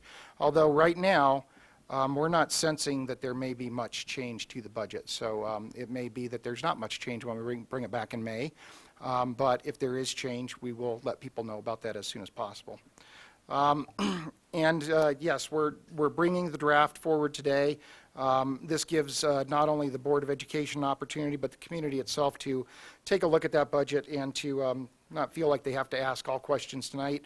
But if there's questions that come forward in the next month, we have opportunity for that to happen, because we won't be presenting the proposed budget until May 23rd, which is really a month later from here. So I want to hit a couple key elements in the budget tonight. The first one is, and you may recall from our budget focus areas, one of my biggest concerns was getting our unassigned reserve back into a place where the district can be comfortable and understand that it's protected, especially as we go into these uncertain times. So reserves are what allows us to do this. And for those that are watching at home or in the audience, reserves are simply, think about it as your savings account. So, you know, you have your checking account where your paycheck may get deposited. You spend that on your day-to-day operations. Your savings account is really intended for unforeseen events. and that's what we're talking about here is our reserve account. And as you can see and I took a snippet out of the actual budget document here, but on line 68, you can see that the unassigned appropriated reserve is what we're really talking about here. And we have a fund balance policy called DBAA, and it's general fund balances. That's the name of the policy. And what that policy does is it requires us to maintain a savings account or reserve account between 3 and 5%. Beginning the last year, we had talked about that the reserve balances were dropping significantly lower because of a budget variance we had. We did do some stopgaps to mitigate that drop in that year. But as we move forward into this year, we were again caught off guard by a decline in our October count projection, of which we talked a lot about in January when we did the revised budget. But that really cost us about just under $3 million, that October count adjustment. You can see that moving from line 68 from the left-hand column to the right, to just barely to the right. And you can see that our reserve balance dropped down to about 0.2%. We've been making many efforts, and I know you can't see the titles at the top of this, but the third column over is our estimate for the end of this year. So our budget in January was predicting about $600,000 in reserve, of which is a far cry from the 3 to 5% that's required. But as a result of our carryover sweep process that we did, I'm pleased to say that we can report that at the end of this fiscal year, our reserve balance will be up close to about $4.9 million. Obviously, this is given with the large caveat that nothing happens unforeseen between tonight and the end of the fiscal year. So we'll be keeping an eye on that. But we have been able to move our reserve balance up. And then into the next fiscal year, and what's displayed in the budget, we have two other mechanisms that are increasing that reserve balance. One is the Board of Education is going to consider reducing their contingency reserve from 2% to 1%. You can see that on the line right above it, on line 67. You see that dropping from 4.8 in the third column down to about 2.4 in the last column. The other piece is that in this budget, we also plan on collecting some of our mill levy override from 2016 that was authorized by the voters in November. We want to thank the voters for that generous support, because it will be needed in the budget coming forward, not only this next cycle, but the years to come as we go into our growth, as we continue with growth in the district. But the plan here is that we will be collecting that override. Some of that override will be shared on a pro rata basis with our district charter schools. But the portion that is not shared with the charter schools will be retained and will flow into unspent, and conversely will flow into unassigned reserves. So a combination of all of what I just talked about is what's really bringing our reserve balance up from the revised budget of $600,000 all the way up to the $9 million that we are displaying in the preliminary budget tonight for 2017-18. So now let's talk about a couple of the items that are in the budget, that are assumptions that are important for the board to understand, because assumptions are where we can go wrong with budget. For example, we know the inflation rate, so that one's not going to change on us. And the inflation rate as of February 2017 was 2.8%. That's important because the base funding in the school finance formula increases by the inflationary rate, of which gives us a very large portion of our revenue. The other component, or the other key assumption in the total program funding formula for the state, is number of kids. And so in here you can see that we have reduced our projected count quite a bit here to be conservative as a result of what happened last October count. So right now in the budget for non-charter schools, we're projecting about a 0.35% increase, which is quite a bit lower than the historical trend that we have been tracking for the last number of years at about 1.5%. So again, I hope you see a trend that we're trying to be somewhat conservative here, but we also don't want to arbitrarily make that number zero for no reason. We're not to that point yet. Other key points in the budget are that the School Finance Act was released, so I was able to put this slide in before it came to the board, and that is referred to as Senate Bill 2017-296. So if you're interested in reading the bill, you can go out onto the General Assembly website and pull that bill off the website and read it. Sometimes that bill is 40, 50 pages this round, or at least in the state it is now. Keep in mind that bill is in draft form too.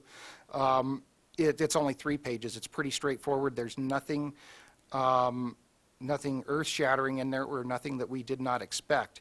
In fact, we had, since the governor had predicted or proposed a negative factor increase of $50 million back in November, that's exactly what's happened in the School Finance Act. And in fact, it's like 48.1. We're calling it 50 million on the slide here. And as we look at the data that CDE just released, we can see that the CDE is projecting that that per pupil amount for our district would be $7,223 per student, of which I'm very pleased to say that as Brett and I were working on the budget this round, that is literally probably 30 cents off of what we were projecting. So that's good. And we're hoping that since the School Finance Act is in draft, maybe we'll see some change there, but again, we're not budgeting for it because I don't know that it'll come to fruition. The last piece I already had alluded to is that we did include the $2.6 million from the 2016 override. Voters at home may be thinking, hey, wait a minute, I passed an $8 million override. Why are you only collecting 2.6? One of our commitments to the voters was that we would phase this in and scale it up as assessed valuation grows. So we're holding to that commitment, and it also is a commitment that we published in our Tabor notice. So we are holding to both those commitments. Dave? Yes. Could you just go back? Yes. I just wanted to stress again that our funded pupil growth that we're basing this budget on is a net amount. We have some schools that are growing much more than that, and we have others that are shrinking slightly, so that's the net. Yes, and that's a very important concept, and I appreciate you pausing me on that, because one of the things that we're hearing, and we just got done sitting with every school over the last 2 weeks reviewing their plans for the coming budget, and that's really looking at their staffing plans and their budget plans. And one of the things we did notice is a number of schools are reducing some staff, and it really is a result of what Dr. Smyser is talking about here, is that this net growth is net, and that means that some schools are growing. If you think about Wellington Middle School, they're growing quite a bit, whereas some other schools aren't growing near as fast or maybe declining even in this projection. So that dynamic is going on in the district, and it's a dynamic we do experience every year, although it does seem a little more profound this year because we missed the October count projection so greatly last year.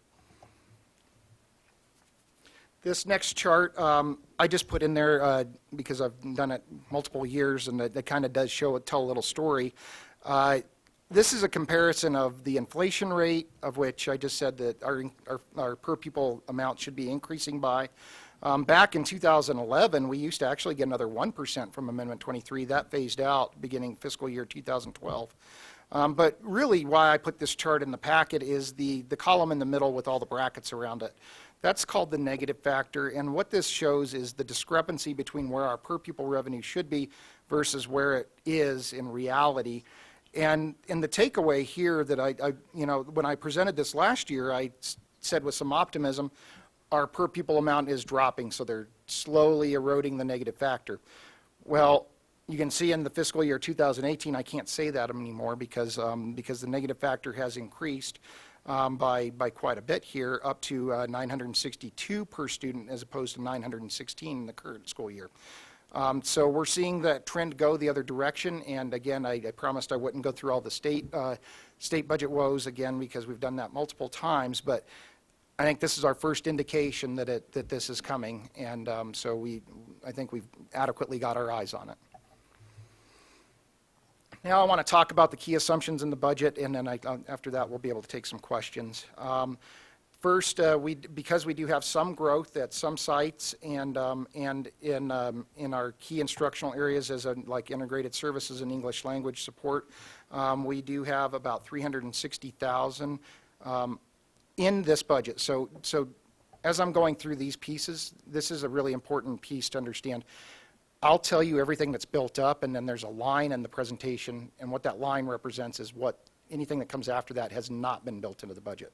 So the budget you have in your packet already includes growth of $360,000 for student-based budgeting, alternative campuses, integrated services, and English language learners. This number is usually a lot bigger, but because our growth rate is compressed, you're seeing that this budget need is also compressed. Also built into the budget in your packet tonight is the statutory para contribution increase that we are planning, or not planning, but we know is coming next January. And right now that cost is estimated to be just about 0.7 or $700,000, 0.7 million or 700,000. Also built into this budget is our current allocations to charter schools based on the information we have. We've gotten 3 out of the 4 budgets back from all charter schools. We'll be getting the other one soon, and we'll be able to incorporate all of that data, growth data, into the budget. Right now, we've got about 75% of it built into the budget that's in your packet. The increase here is a combination of multiple things. One is, you'll remember that I talked about the per pupil amount we're getting per kid increase, so the charter school allocations increase by the same amount. They get some of that. Charter schools are also growing slightly. I think that the budgets that we've got in indicate a growth of about 40 kids next year amongst the 3 charter schools that we've got budgets on. And then the final piece is, and again, I'm going to mention this twice, is that there is some mill levy override from the 2016 override that is flowing through the charter schools. That's what's making up that $0.9 million increase for charter school contributions, or not contributions, but allocations. Also built into the budget tonight is $700,000 for health and dental. And that represents a 5% increase. Now, keep in mind, I emphasized multiple times, this is draft budget. We are getting information, we just received information from Benefits Committee that we may need to increase that up to about 7% to keep up with where we see claims coming and what the actuarial analysis that our third-party administrator Mercer has done for us is indicating that we may need to increase that a little bit beyond the 5%. So we're having conversations about that now, but I wanted to make you aware of it in this presentation because it has not been adjusted in the budget tonight. Only the 5% is contemplated in the budget that you have in your packet. We have also, in the budget that you have tonight, have included $1 million for retirement differential. This is a reduction in cost. This has been scaled down from the $1.4 million that we were projecting earlier. Plain and simple, our retirements are not coming in as strong as we have seen historically, although there are some that continue to slip in, so I'll continue to monitor that as we move forward, but at this point I am not comfortable including a $1.4 million reduction of cost for retirement differential because of what we're seeing, just some slight drag on our retirements. It's not necessarily a bad thing. That means people want to stay here. That's good. So that's in there. Also included in this budget tonight, and I'm sorry I keep saying that, but I really want to emphasize what's in and what's not. Tonight we have also included the $800,000 in reduction in cost at the central level that we have put forward. And I know Dr. Smizer sent out an email that has more detail on this. I want to just hit the high points of that detail that went out to staff. 7.5 FTE is what's been identified as reductions, along with operating budget reductions, totaling that total of about $0.8 million. And again, that has been built into the budget tonight. Okay, so all those assumptions that I ran through extremely quickly bring us to the purpose of this preliminary budget is to put ink to paper, or spreadsheet, I guess, in electronic form, and to plug in all the assumptions that we've been gathering up, looking at all the revenue, and identifying how close were we with our projections. And in here, for some of the reasons that I talked about, the retirement differential and changes in the, I can't remember what the other one is now, retirement differential and the reduction in central costs, we have identified about $5.3 million available to spend within the budget. So if you look at the actual preliminary budget, there is a line item in there that says resources available to spend or something like that. And that really represents the unspent balance that we do plan on spending. And this is where we cross the line. And these are the things that have not been built into the budget. So we have not built into the budget increases for licensed lane changes, and the equivalent that would be provided for classified and administrators for market adjustments. That cost is about $1.1 million.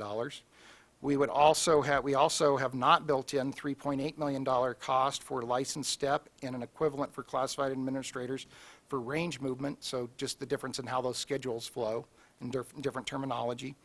And we have not considered or built in anything for a cost of living adjustment or a COLA.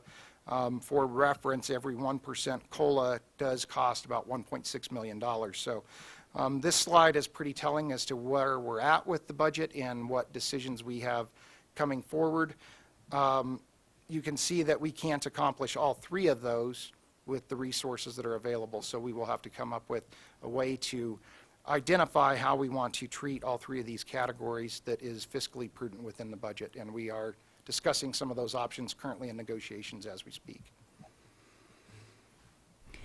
As we look at making commitments for next year too, we're also jointly talking about how do we manage enrollment projections, since that's such a key element in our capacity. So we are looking at ways of managing when will we know how many kids we actually got.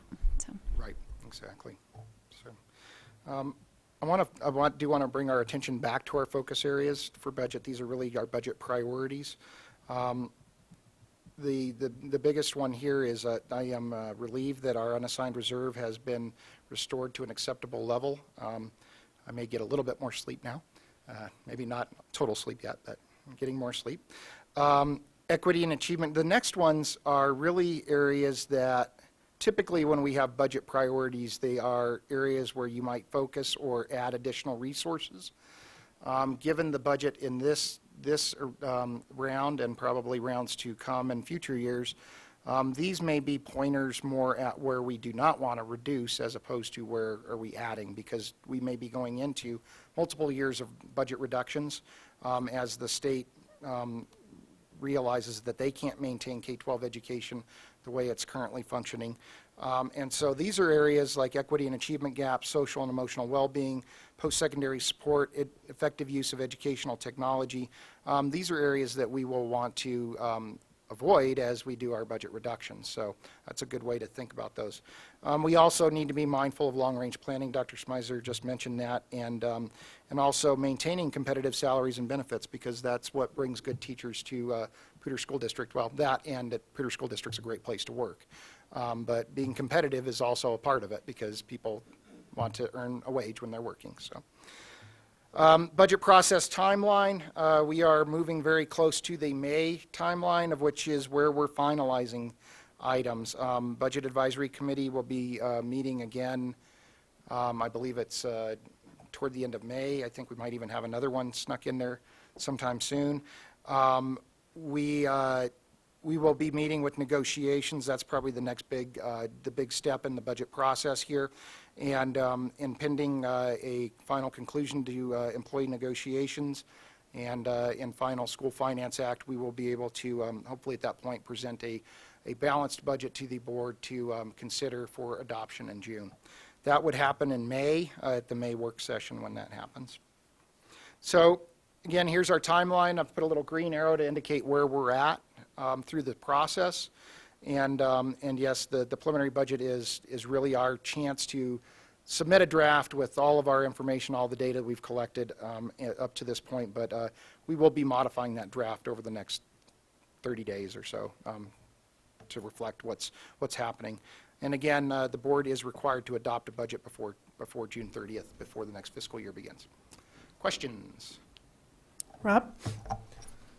So a couple of things on the preliminary budget. If I'm doing my math right, and we need to go from 5% to 7% increase for the health and dental stuff, we're talking probably another $250,000 off the top of the funds, quote, available for these other activities. Is that I believe about $250,000 or $300,000 is probably what we're looking at. Ballpark? Okay. In fact, Brett Parsons, our budget director, will be helping me. He's in the audience tonight. We're going to be looking at that. We started looking at that a lot closer than we ever have to see how tight we can get that budget. And so we'll be looking at that, trying to get as much mileage as we can, but right now I'm thinking your thoughts are about right. Okay, and if Senate Bill 61 passes, which is, just to remind folks in the audience, would require us to share all mill levies that we have passed, whether or not the schools were in existence at the time, with the charter schools, that would take additional funds out of this available $5.3 million, probably starting next year. I understand there are some variations on the bill about phasing Correct. it in and all this kind of thing, but conceptually, that'll reduce this number even further, because we'll Yes. have to take money that we had not expected to share with the charter schools. And by the way, for those of you on camera, we do share mill levy with our charter schools, based on when the mill levy was passed and when the charter schools were in existence. But And it's mill but- levy overrides, which is yes, different. thank you. Yeah. Thank you for the clarification. Mill levy overrides. You're right.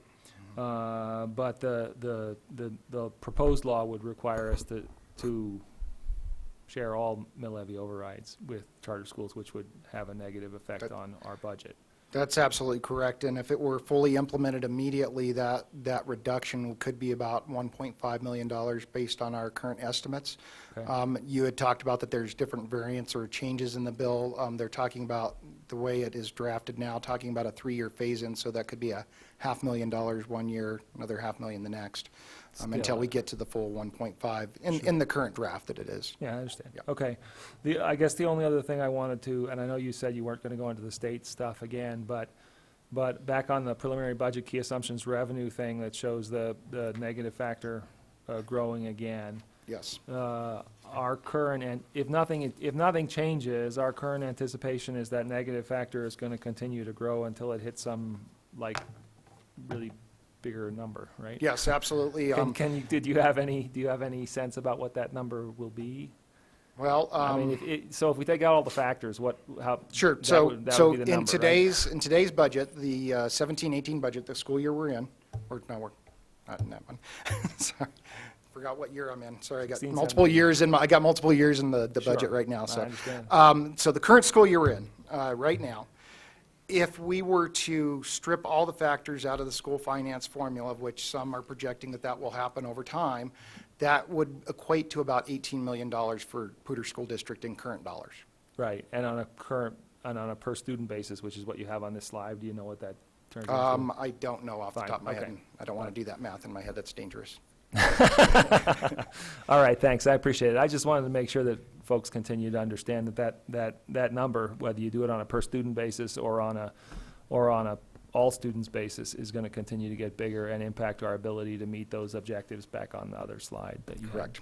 Yes. And again, that's a good emphasis that this is a draft budget at this point, and there still can be changes, whether they be things that we decide locally or they're things that are decided for us at the state level.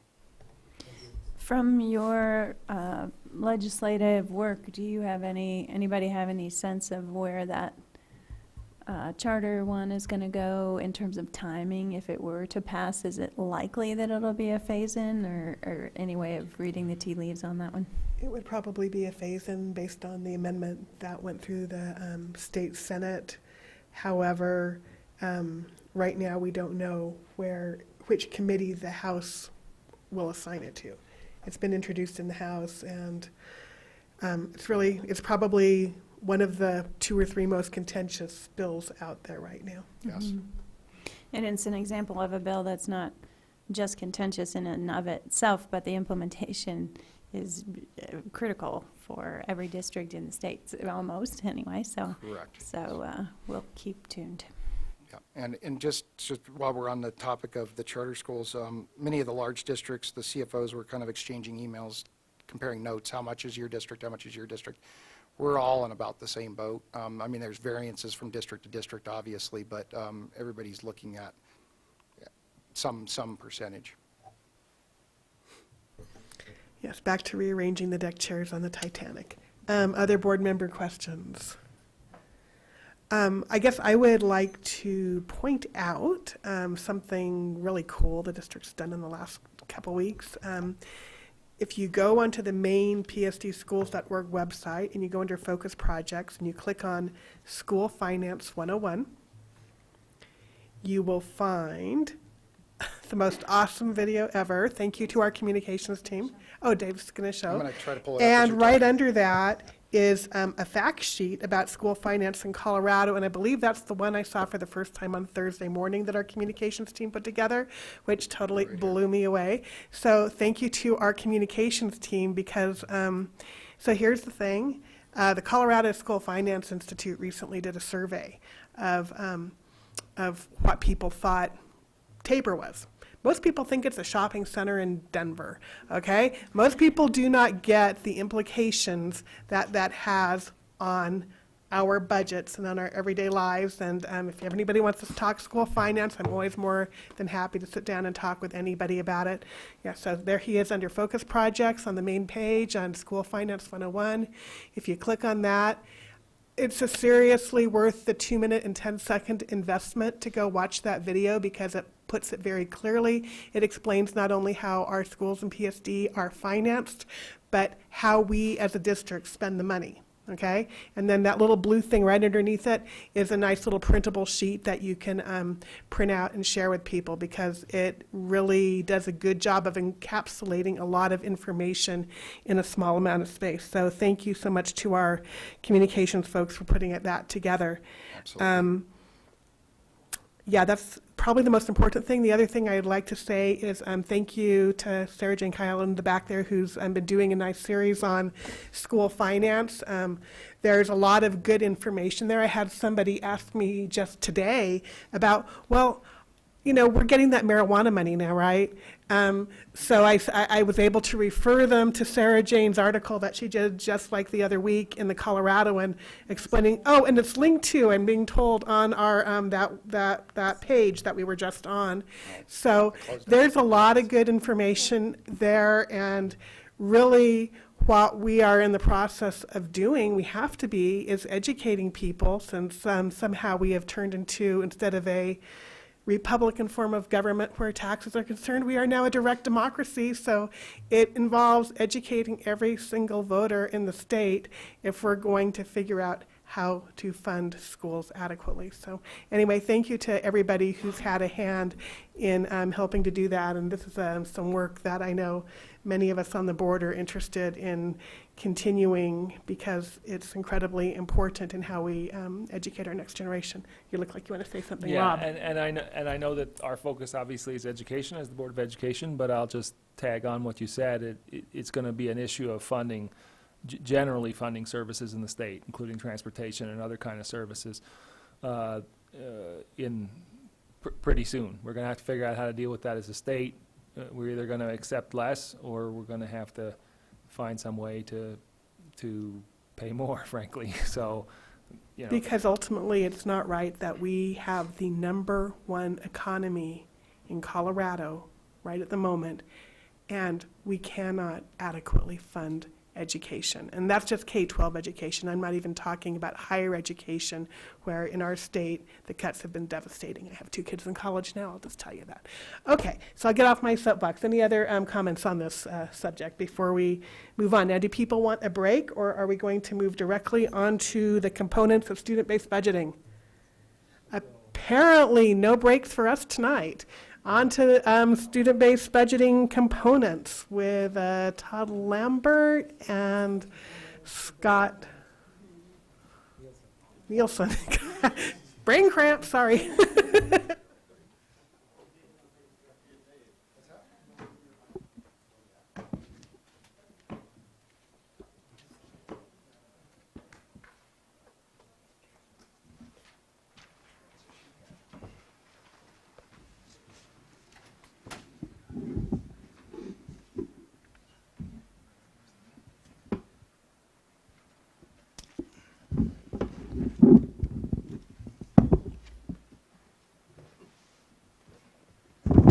I'm sorry. I'm going to move around too much over here.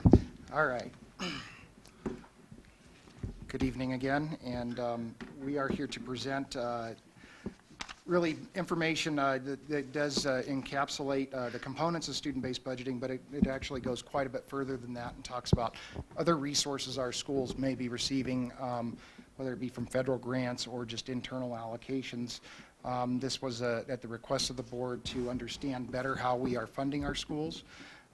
This is really probably one step in what we consider a three-part step process. Tonight we're talking about how we allocate budgets to schools and what those budgets look like, and included in your packet is a profile of each district school with not only the student-based budgeting allocations they get, but also any other budget allocations that they may be getting, at least the large ones that we could identify, that run the gamut all the way from staff development down to federal funding for those schools that may get money from Title, IDEA, or other funds like that. So tonight in your packet you have a lengthy list of multiple schools with different profile sheets attached to them. And tonight again is the first phase of talking about the budget components. The second phase that we will be bringing back to the board is going to be more of a discussion on the fee schedule, because that also has different impacts across the district based on characteristics of schools. And then finally, what's the other third one we're bringing back? Fundraising, yes, thank you, the big one, the one that I wanted to forget. And then the last one that we're going to be bringing back is fundraising, and that is going to be a much different animal to really wrangle up and to try to explain how that differs from school to school. But we're excited for the challenge to do that. So tonight is the school budget comparison, and without further ado, what I'd like to do is start off with the different budgets that are displayed on that sheet, because many of these you may not know about. And so what I did is on your desk you'll find a quick little cheat sheet that we threw together this afternoon to kind of walk you along through what some of these things are. After that, Dr. Lambert and Mr. Nielsen here will also explain to you beyond just how do the budgets get to the sites, but how does that differ from site to site? So that'll be, and what are they using those funds for? So let's just walk through this cheat sheet, if you will, and I'll hit some of these pretty quickly because I know the board's fairly aware of student-based budgeting. But let's first talk about that category. And in there, our first main allocation to our school buildings is student-based budgeting, and that's how we do the majority of our funding to our schools. This is the budget that the schools use to hire teachers, paras, office staff, and school supplies. It does not include administrators, integrated services, and many of the other budgets that are included below this. Student-based budgeting allocates under the current year, we are allocating about $107 million out to schools under student-based budgeting, and it really, to some extent, mirrors or replicates a little bit of what the state formula does, with some changes in it. The first one in the concept is that every student gets a certain dollar amount, and currently in student-based budgeting that's $3,923 per student. That flows out to every student, every school, the base allocation. Now, what happens at sites is we start to differentiate based on student characteristics. And we really have three characteristics that we differentiate for in student-based budgeting. The first one is at risk, where they get 20% of the base funding. So that would be an additional 20% of that base of the $3,923 that I had mentioned above. This is only provided to students that qualify for free lunch. The free lunch program is an indicator of poverty. It does not include the reduced students because we are mirroring what the state does. The state does not fund us for reduced. They do fund us for free, though. We also have a factor in student-based budgeting for gifted and talented at 10%. So again, 10% of the base. This one is students that have gifted and talented learning plans. So if there's a plan in place, these students are funded an additional 10%, or that school is funded an additional 10% for those students. The last student-specific characteristic that we have in the formula is the K-3 factor, of which is really a continuation of our old formula funding formula from back 12 years ago, with an attempt to reduce the class sizes of the primary grade. So that's really what it's intended to do. And so Elementary schools that have K-3 students will get an additional 14% for those students. We also differentiate for size, so as schools get smaller and lose economies of scale, they may get more resources. There was an entire small school study that was done around this, and I remember President Kipp was on that committee at that time, so that's really going back a ways. But we did do the size adjustment, and that committee really determined what the different economies of scale were for different size buildings, and we are still using that adjustment as we speak. During the last round of reductions, though, I will say, this was back in the recession, back in the 10-11 budget cycle, I believe, we did cap that adjustment to 20%, to not exceed 20%. There were some schools before that that were getting even more than that for size, and we just couldn't afford to do that anymore through the recession. So, mountain schools, we have 3 mountain sites that are extremely small and remote, and they get a small school adjustment all their own. We call it the mountain size factor, and that's a very large factor. It's about 80%, 80.5% of the base. But it really does reflect the needs at a small school, and you can see this is a good example of economies of scale. Averaging is a new concept, fairly new, and this is on the budget sheets, you'll see some schools have averaging as a budget line item. That means that their current projection is under what their current projection is under where our their actual count is under where the projected count was. And so you're going to see that in multiple schools this year because of what happened with the October count. But the averaging is really one of the things that slows that decline down and allows the school to step out of those declines over the course of 3 years.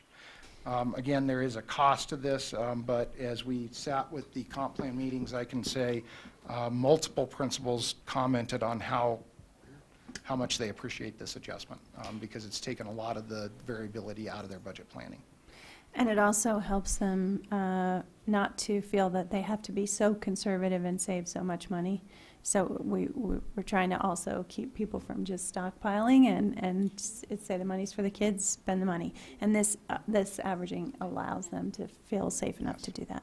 Yep. And that was one of the reasons why we went to the averaging was we did see those carryover balances beginning to grow at the sites, of which is counter to what we want. We want that resource out into the classroom. So that's student-based budgeting. The 2010 mill levy is kind of based on a modified student-based budgeting per the 2010 Bond and Mill Committee that put this together. What we do fund we provide about additional $6 million through the 2010 mill levy, and it is allocated very similar to student-based budgeting, but it only contains a base and at-risk factor. So it does not include size or any of those other factors that I talked about above. And then we get into probably the ones that some may know about and some may not know about, so I'll walk through these ones. Schools get an allocation from our 96 mill levy override for technology. It's about $500,000 district-wide. It is funded by funded pupil, so that we allocate it out by pupil. It's not SBB formula.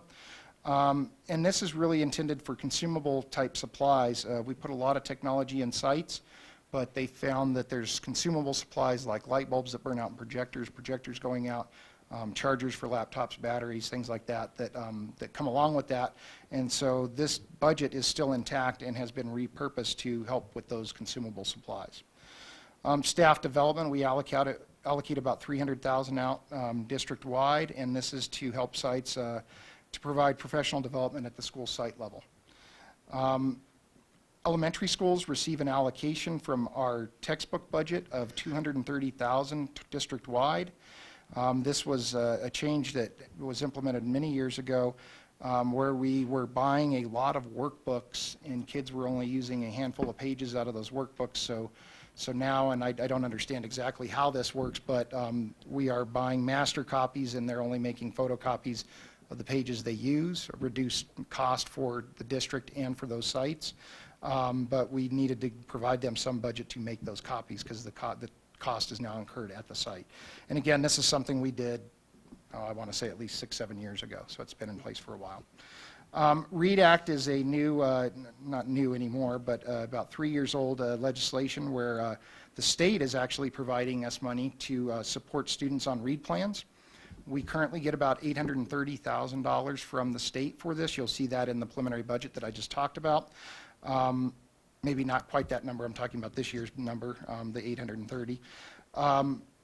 And it's required per the statute to be served for students with READ plans. There's actually 4 bullet points that we can use this on, but READ plans is where we're really focusing those resources. The 2010 mill levy override had 2 components that actually flow out to our sites. One is standards-based learning, and this budget is to help provide teachers time to collaborate and opportunities to implement content standards and develop assessments. So that's what it was intended to do back in 2010, and that was, I believe, before we even had the content standards and items like that. So it was in preparation for getting ready for that movement. And some of that money is still flowing out to sites. We also have other money from the 2010 mill levy override from the Choice and Innovation Fund. This is about $300,000 district-wide that gets allocated out based on a grant application. So this won't be allocated out per pupil. Schools have to apply for it, and a committee will decide what grants get funded and which ones don't to support innovation within the district. We also allocate money out to school sites for educational model support.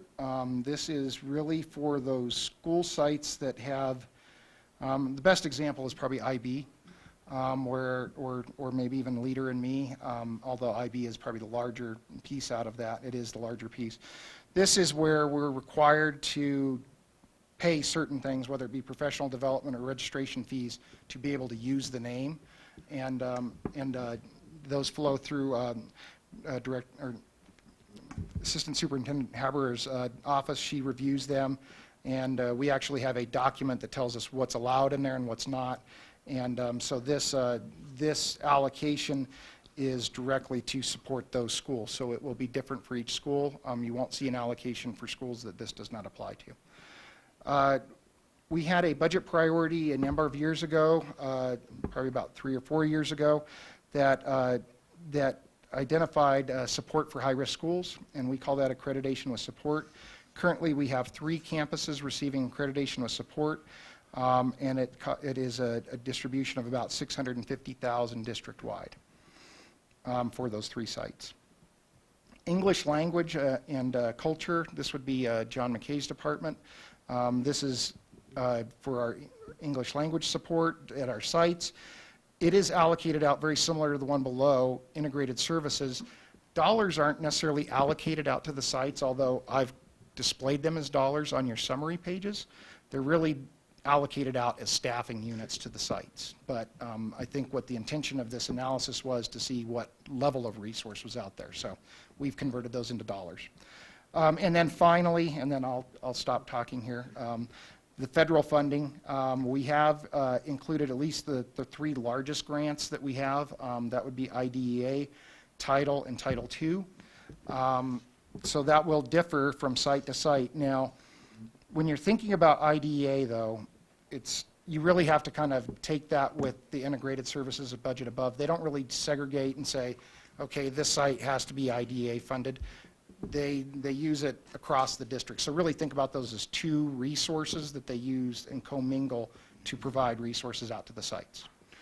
That is a walkthrough of the cheat sheet, so to speak.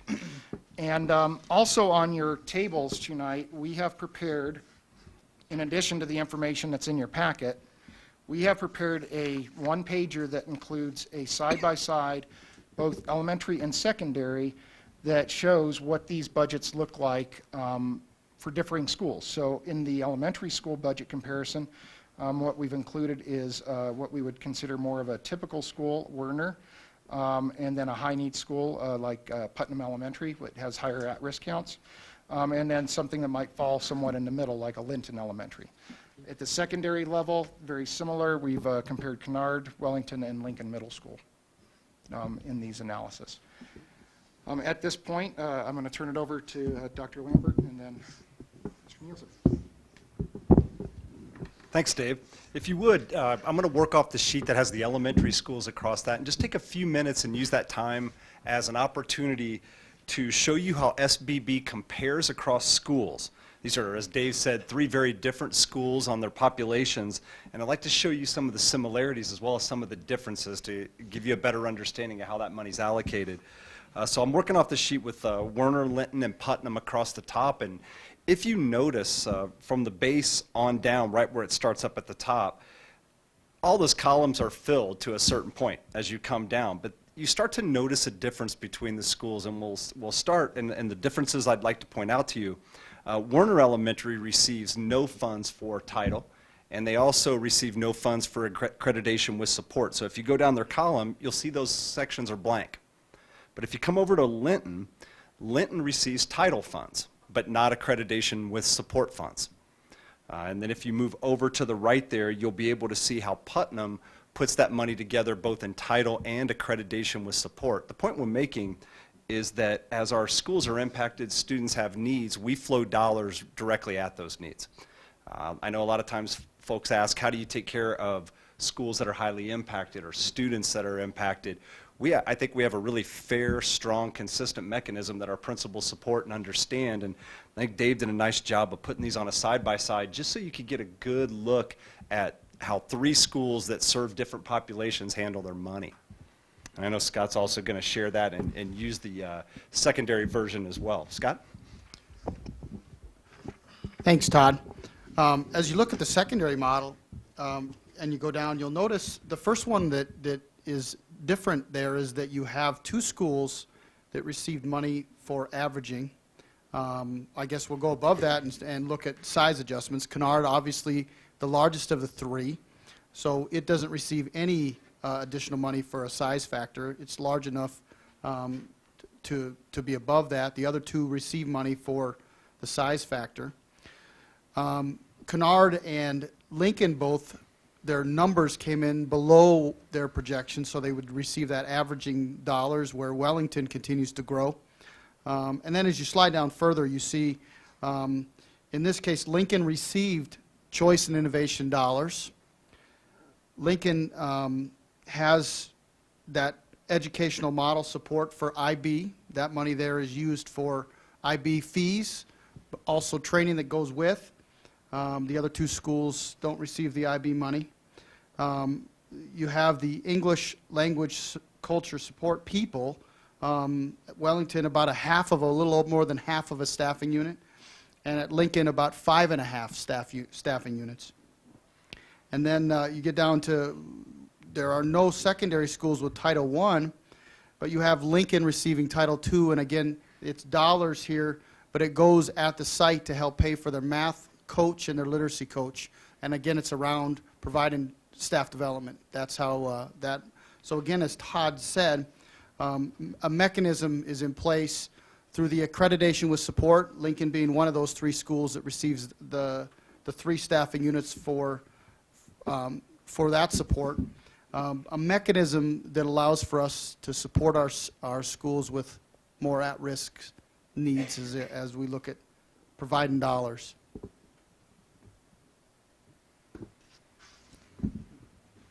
What questions do you have about the way we allocate dollars? I'm Rob. So I have a couple questions. I have one for Dave, which is, can you explain the difference between enrollment and funded pupil count? Yeah, absolutely. Enrollment is what we would think of a traditional head count.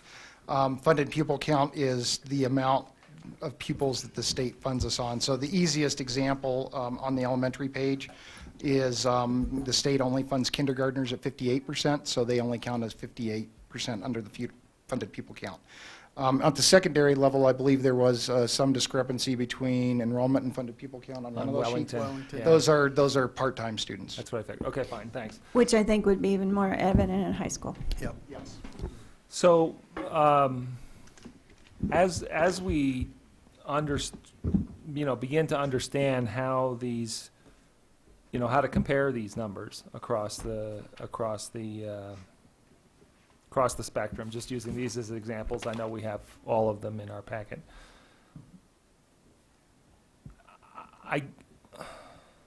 So I gather that the integrated services money, for example, is effectively designated for however many integrated services kids are in that school, right? And presumably, the English language money is similarly targeted for the kids who are English language, right? So those are important, and I don't want to minimize that at all. But I'm also trying to understand how much of the funds are available for the general student population in some way, right? And that would be sort of another way to compare these columns to understand what's going on. And thoughts or comments on that? I agree, and I was also thinking that we could also, this is our first run at this, right? We could also maybe indicate in some way how much control the principal or the school has over the use of those money, which is related to what you said. Because in some cases, it's a programmatic thing, and they must use the money IB in a thing, for particular example, way, and in other ways, it goes into their big bucket, and they use it how they want. You know, another comment as we're having that discussion here at the work session is, you may recall the fiscal transparency chart that we did a while back that shows school level versus central. Terrific chart. When you look across that chart, what you're going to see is many of these categories. And if you remember what I talked about in the chart is if you're on the left side of the chart, which would be student-based budgeting up at the top, the school has a lot more control over those resources, whereas you move down that, it's more provided based on, for example, integrated services. It's not going to be provided just on some allocation. It's going to be provided based on what the IEPs are dictating. So that's how they're looking at it.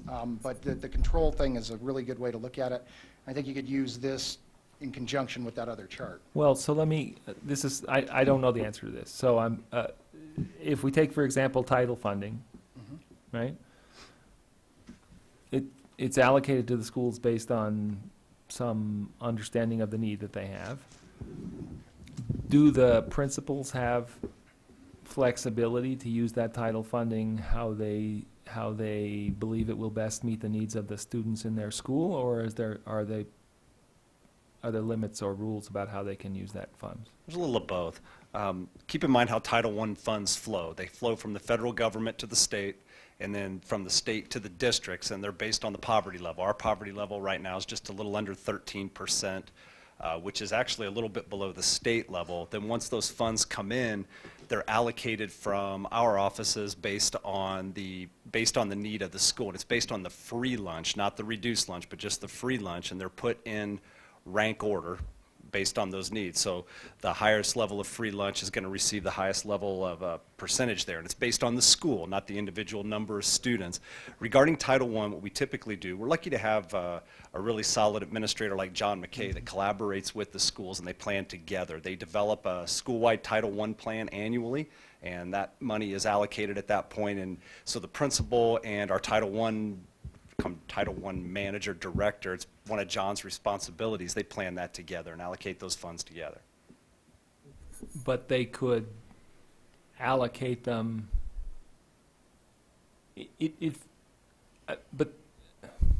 So the funding doesn't. But it's materially different, it sounds to me, than for example the integrated services thing, because the integrated services thing are spent specifically on those integrated services kids, whereas the title funds, based on the plan that they develop together, right, can be used to support a broader number of students within the school. It's very possible. Yeah, Title I funds correct? could be used to pay for staffing where all kids could benefit from that as Okay, well. Where I fine. think the integrated services funds are likely to be more targeted, more pinpointed towards Right, students with the and I IEPs. want to be clear that I'm not expressing concern about that particularly. I'm just trying to understand it so that I can look at these columns and understand how to compare them in a meaningful way. Thanks. One other thing too, you asked Rob about IEPs. I just want to mention that money is not necessarily allocated per pupil with an IEP. It's based on the hours needed in the plan. There's a lot of factors that go. So when Sarah and staff sit down with principals and give them that allocation late in the winter, usually early February, they'll pay close attention to the types of needs that are out of school. You may have one student that has 6 hours of a need, and Sure. another school that has 3 kids with 40 minutes. Those are very different. So it is based on the need and how the IEPs are written, and then the staff sits down, analyzes those, and then allocates funds accordingly. No, I understand that, but you're not gonna, but an integrated services staff person is not gonna meet the needs of the average student who doesn't have an IEP in some way, they're there to serve the students with the IEPs. There's Right, likely that's- some and that's fine. other benefit, Again, but I want not to as be much as Title absolutely I. clear that I'm not saying we shouldn't do that. I'm just trying to understand. Thank you. As we're talking about the federal funds and gaining understanding, I want to focus on federal funds for a second. To make sure, and in the cheat sheet, I actually used the term supplemental support because I think that's an extremely important concept when we're talking about these title funds, is that we cannot supplant with those funds. And so they are designed by the federal government to be layered on top of existing supports. And so just as we're having understanding tonight, that's really important because I think a lot of people, at least in the conversations I've had, will say, well, wait a minute, this school's getting a lot of the federal money from title, so let's reduce the local contribution there and disperse it to the other schools. That's in direct violation of what the feds would allow, and in fact, they'd pick that up and during our single audit, and then they'd say, you don't get any more federal funds if you don't start using them correctly. So that's an important concept as we're gaining understanding, is that the federal funds, in most cases, there may be a federal grant out there that doesn't fall under this, but most of the big ones are going to have that supplemental requirement to them, meaning that it has to be above and beyond what you're already doing. Rob, one of the things technology is a beautiful thing. John is obviously watching the meeting because John texted in to say principals have a lot of say in the title, but he also said that the money can be used for all kids school-wide. So that's directly from John. Thanks, John. Thanks, John. More board member questions, thoughts? Christoph. Yeah, I find it embarrassing how much time I spent perusing these charts. I don't know. There's a lot of data, and there could be questions about how we could use that data, but there's more work that couldn't be done. So the question I had that I landed on was about the averaging, and I wonder if there's a 30-second overview of that. What I found myself wondering is I think I started learning by visiting some of the schools that the first year the first year you have a drop in population. There are more dollars that come to you than the second year. It kind of ratchets down. Is that correct? So if we were to look at this, you could kind of start guessing where a school is and its population That's absolutely changes. correct. Is that correct? Yeah. Okay. And Can so you give a 30-second rundown on that? Yeah, sure. Let me give you a 30-second rundown of the averaging. It's very similar to what the state does in their funding formula. They have a declining enrollment thing in there, and it's very similar to what we're doing. What we do is we take the preliminary or the projected count, so that's the one we just got done with this spring, and then we average that count with the last prior actuals from the last 2 years. And so what that does is if you're higher for the first 2 years and then you have a decline in enrollment, because we're taking an average, it steps you down through that decline a little bit slower. What will happen the next year is we'll only pick up that 1 year that's higher, we'll pick up the lower year, and then we'll probably include another year that's either static or lower, and then that averaging will slowly get down to the level where that school is supposed to be funded, but it really steps them down over 3 years to get there. So in really broad terms, if I looked at the middle school chart you guys provided, and I look across, you mentioned Wellington obviously was kind of showing growth.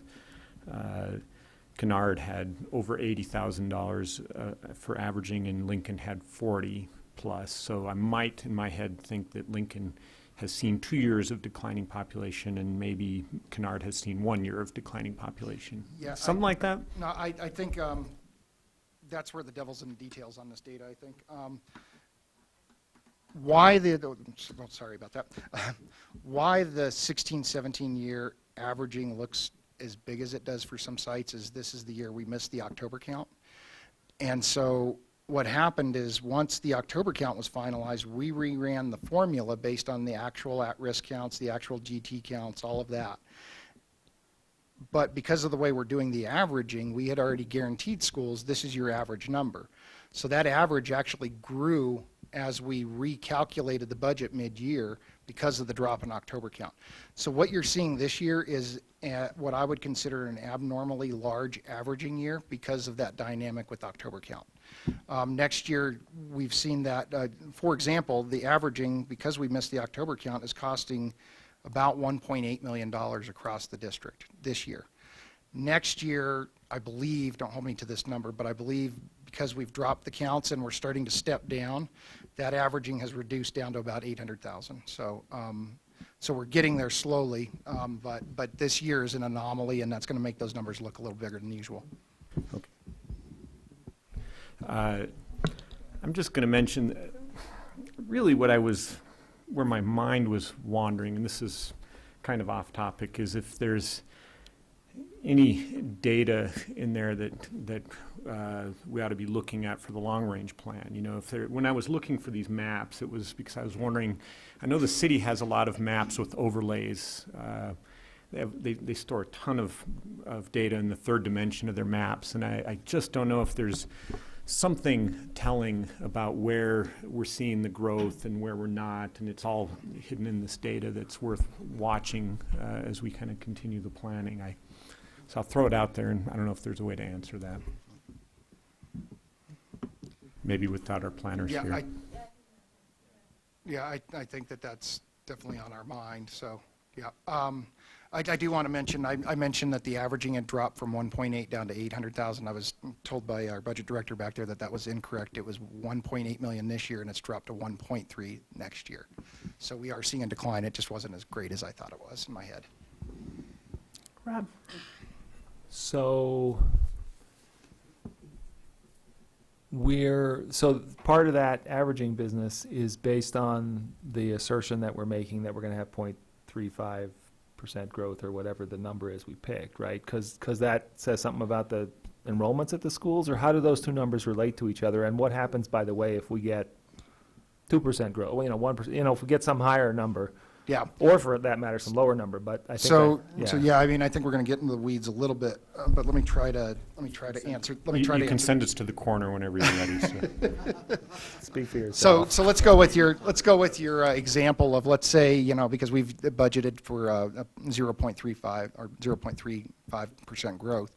Let's say it comes in at 3%. It's not going to happen, but let's say that happens. What's going to happen is exactly what I just described. On the flip side of that is we will rerun the formula, and that formula, when we rerun it, most of the schools, if all the schools grew beyond what the averaging would be, the averaging would actually disappear, and we would be funding based on the formula, the factors, the base, and all that. It's only when they're declining that the averaging really starts to kick in. Okay, and the 0.35% is simply an overall average for the district. And the schools are funded based on their projected enrollment, which is based on the stuff that Brendan does and their current enrollment? Or yeah, absolutely. So the SBB allocations are based on the projections that the district does. That's what generates the student-based budgeting projected budgets. Yeah. But I think where you're going with this is that with the 0.35, the average is going to be calculated for each school individually. So we're not using the average growth rate. We're going to look at, okay, did this school decline or did it grow? And we're actually looking at the budget numbers. So we're saying, okay, here's what we would calculate based on the raw data for the projected count. We know what the numbers were from the prior 2 years, budget numbers, and we take an average of those. Well, so let me ask you, I understand that we won't know for sure until the October count whether that 0.35% number is right. But if we assume, well, let me ask the question first, and then depending on the answer, we'll go somewhere else. But school X, pick your favorite school, doesn't matter. Their budget for next year has already been, in terms of their projected student enrollment is known at this point, right? For us, I mean, it's not the actual, but the projected one that they have to base their budget on for next year, right? We know the projections, yes. Right. And the allocations are based on those projections. And that projection is based on the number of students who exist in the school, the roll up, how many kids school of choice in, all this kind of thing. Is there some factor or some thought about, kids showing up over the summer and whether that's somehow factored in there as well, right? Yeah, I believe that all those are factored into the best of the district's ability understanding school choice, where Okay. kids are at, all of that. Kindergarten enrollments. Yeah. They're looking at coming in, all trends, they're those. looking at all that. They're actually talking to principals to say, what are you seeing in your neighborhood? So we're looking Okay. at all sorts of data sources to Okay, put those so- projections So we have together. some numbers for each school. Correct. If we take all those numbers for the schools and we add them up, Okay. how does that relate to the 0.35% projection? So the 0.35, if we took all the numbers and added them up and compared them to October count, No, if we compared them to the 0.35%, yeah. well. I mean, we're projecting for the district a 0.35% growth, right? The 0.35 is the calculation between October count and the projections. So It that's is, the growth. okay, That's the fine, growth. all right, so, because I know we were, okay, fine. So Right, so right. that's based on the data, that's So- not just so a the- number that we so the- decided that was a conservative, good number to pick. Correct. Thank you, The that's what I need to know. 0.35 Okay. is saying we expect our projection for next year to grow from what the compressed October count was by 0.35% next year. Based on the projections we have for the schools. Thank you, that's great. And that's why you're seeing some of the, why Dr. Smyser talked about some schools are experiencing reductions, because to have a 0.35 and to have some schools growing by an enormous amount means, just because of the law of averages, that means that somebody else is having to decline in that same circumstance. Does this side have any questions? Okay, just want to make sure I'm not ignoring you. Christoph? Okay, I'll just ask one question about what to make of these numbers that roll up, and do we have a way to evaluate the effectiveness of this current plan? So when we look across and we see these variations from $4,700 per pupil to $7,800 per pupil, and what each school is being allocated, do we have a way to measure whether that's the right formula at this point?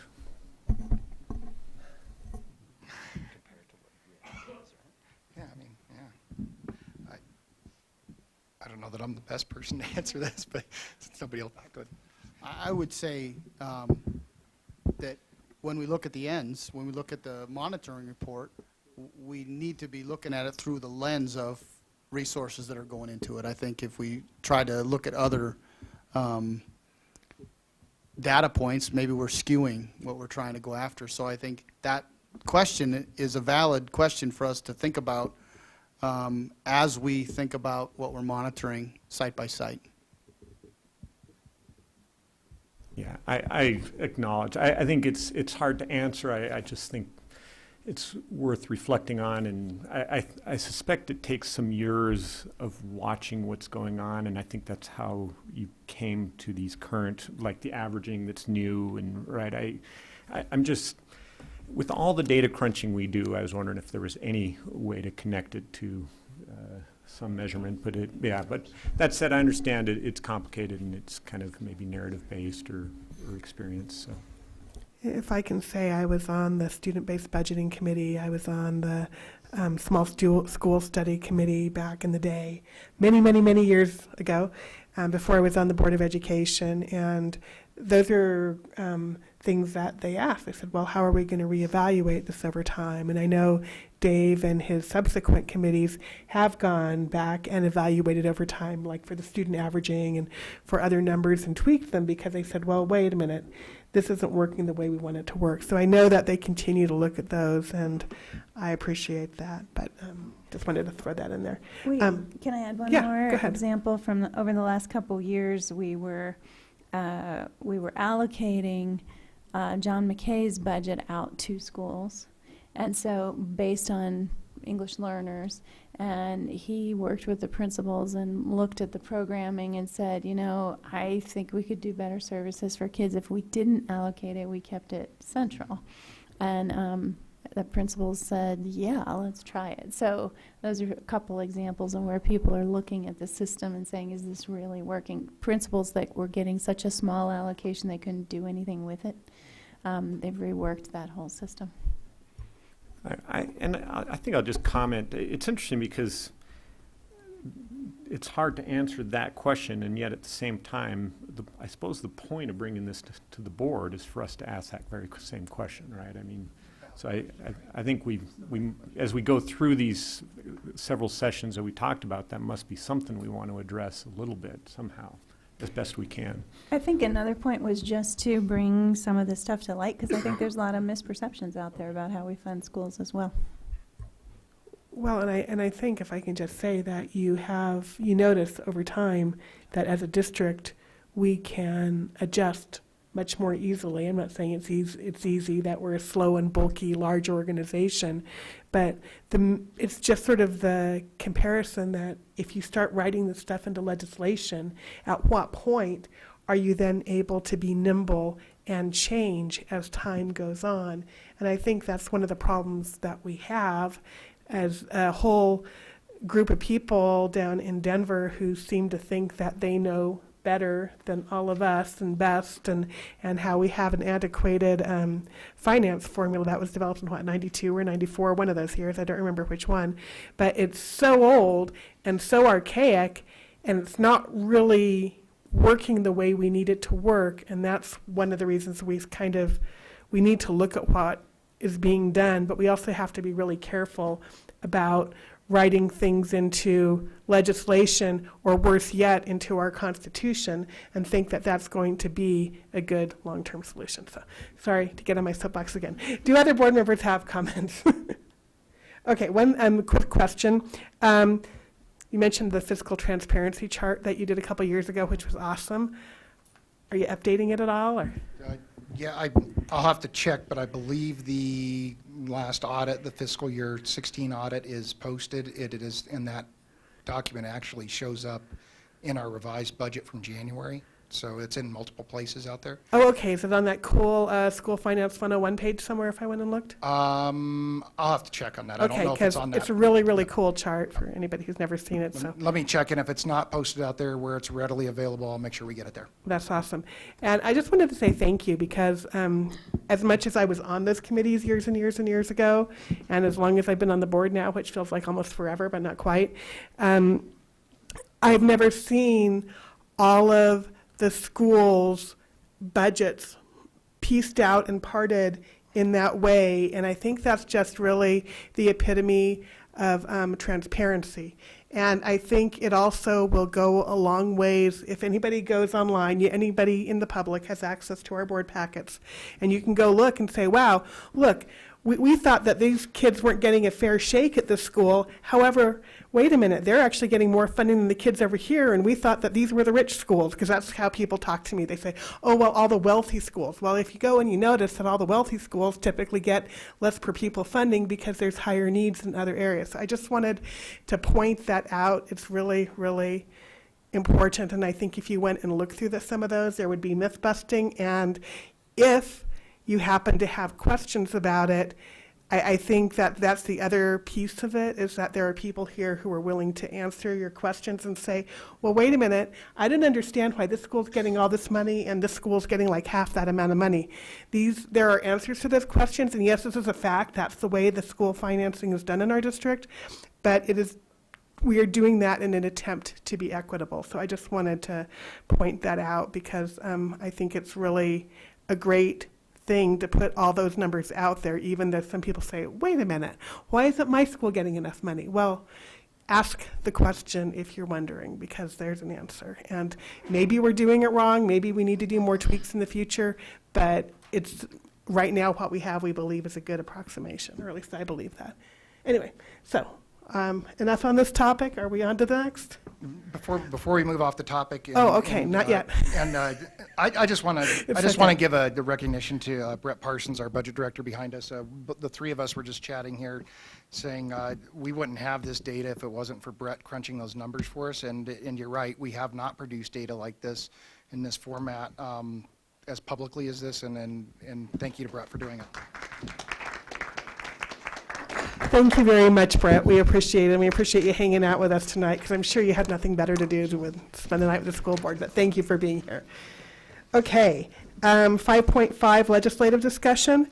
I think we mentioned earlier that there's about 12 days left in the legislative session. There are some very, very contentious bills out there. If you have an interest in this type of thing, I really recommend you look at Senate Bill 61, which is the one that we were talking about earlier, which is potentially going to cost the district $1.5 million in terms of sharing money in a way that we don't believe was approved by our voters, and that would really actually hurt our school district and would sort of change the bargaining position, not the bargaining position, change the deal that was made. When charter schools become charter schools, they go into it with their eyes wide open, understanding what their funding sources are.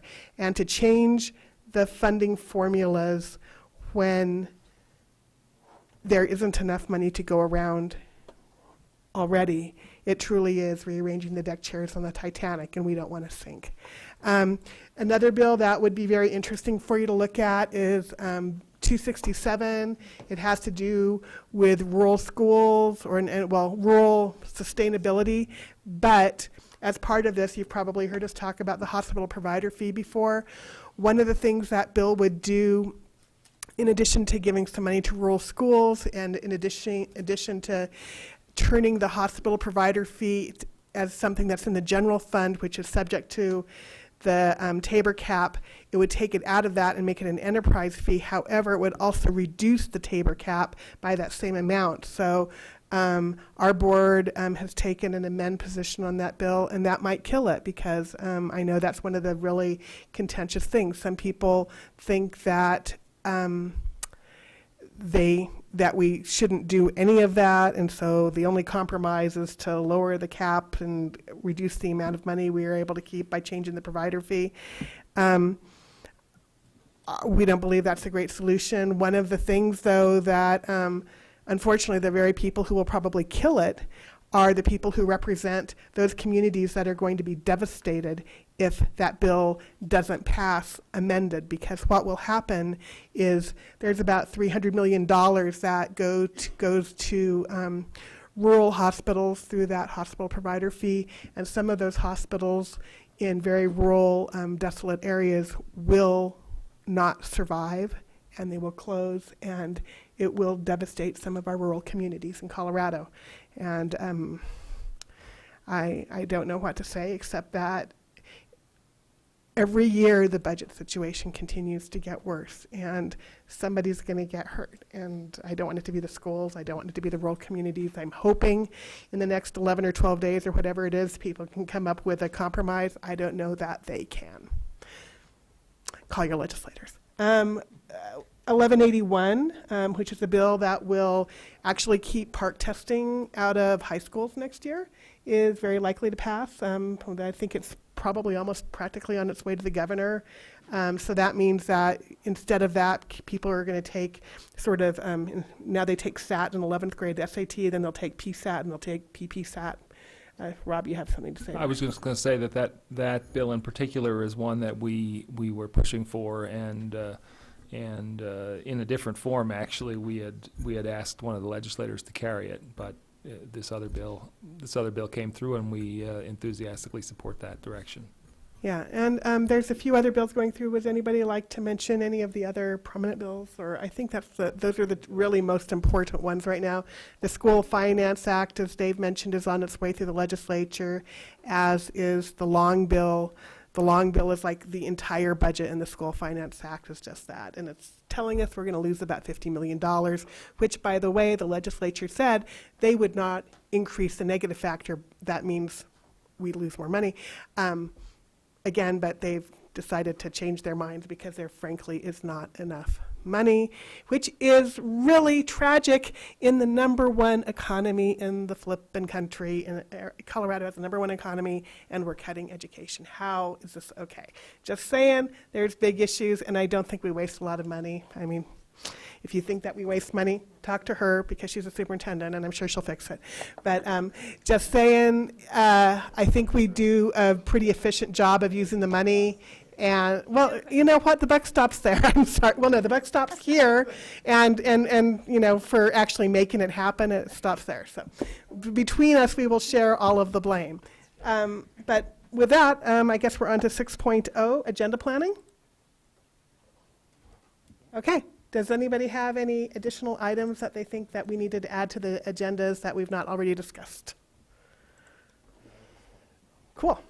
Okay, that brings us to, guess what? Item 7.0, adjournment at 9:16 p.m. Thank you for hanging in there with us.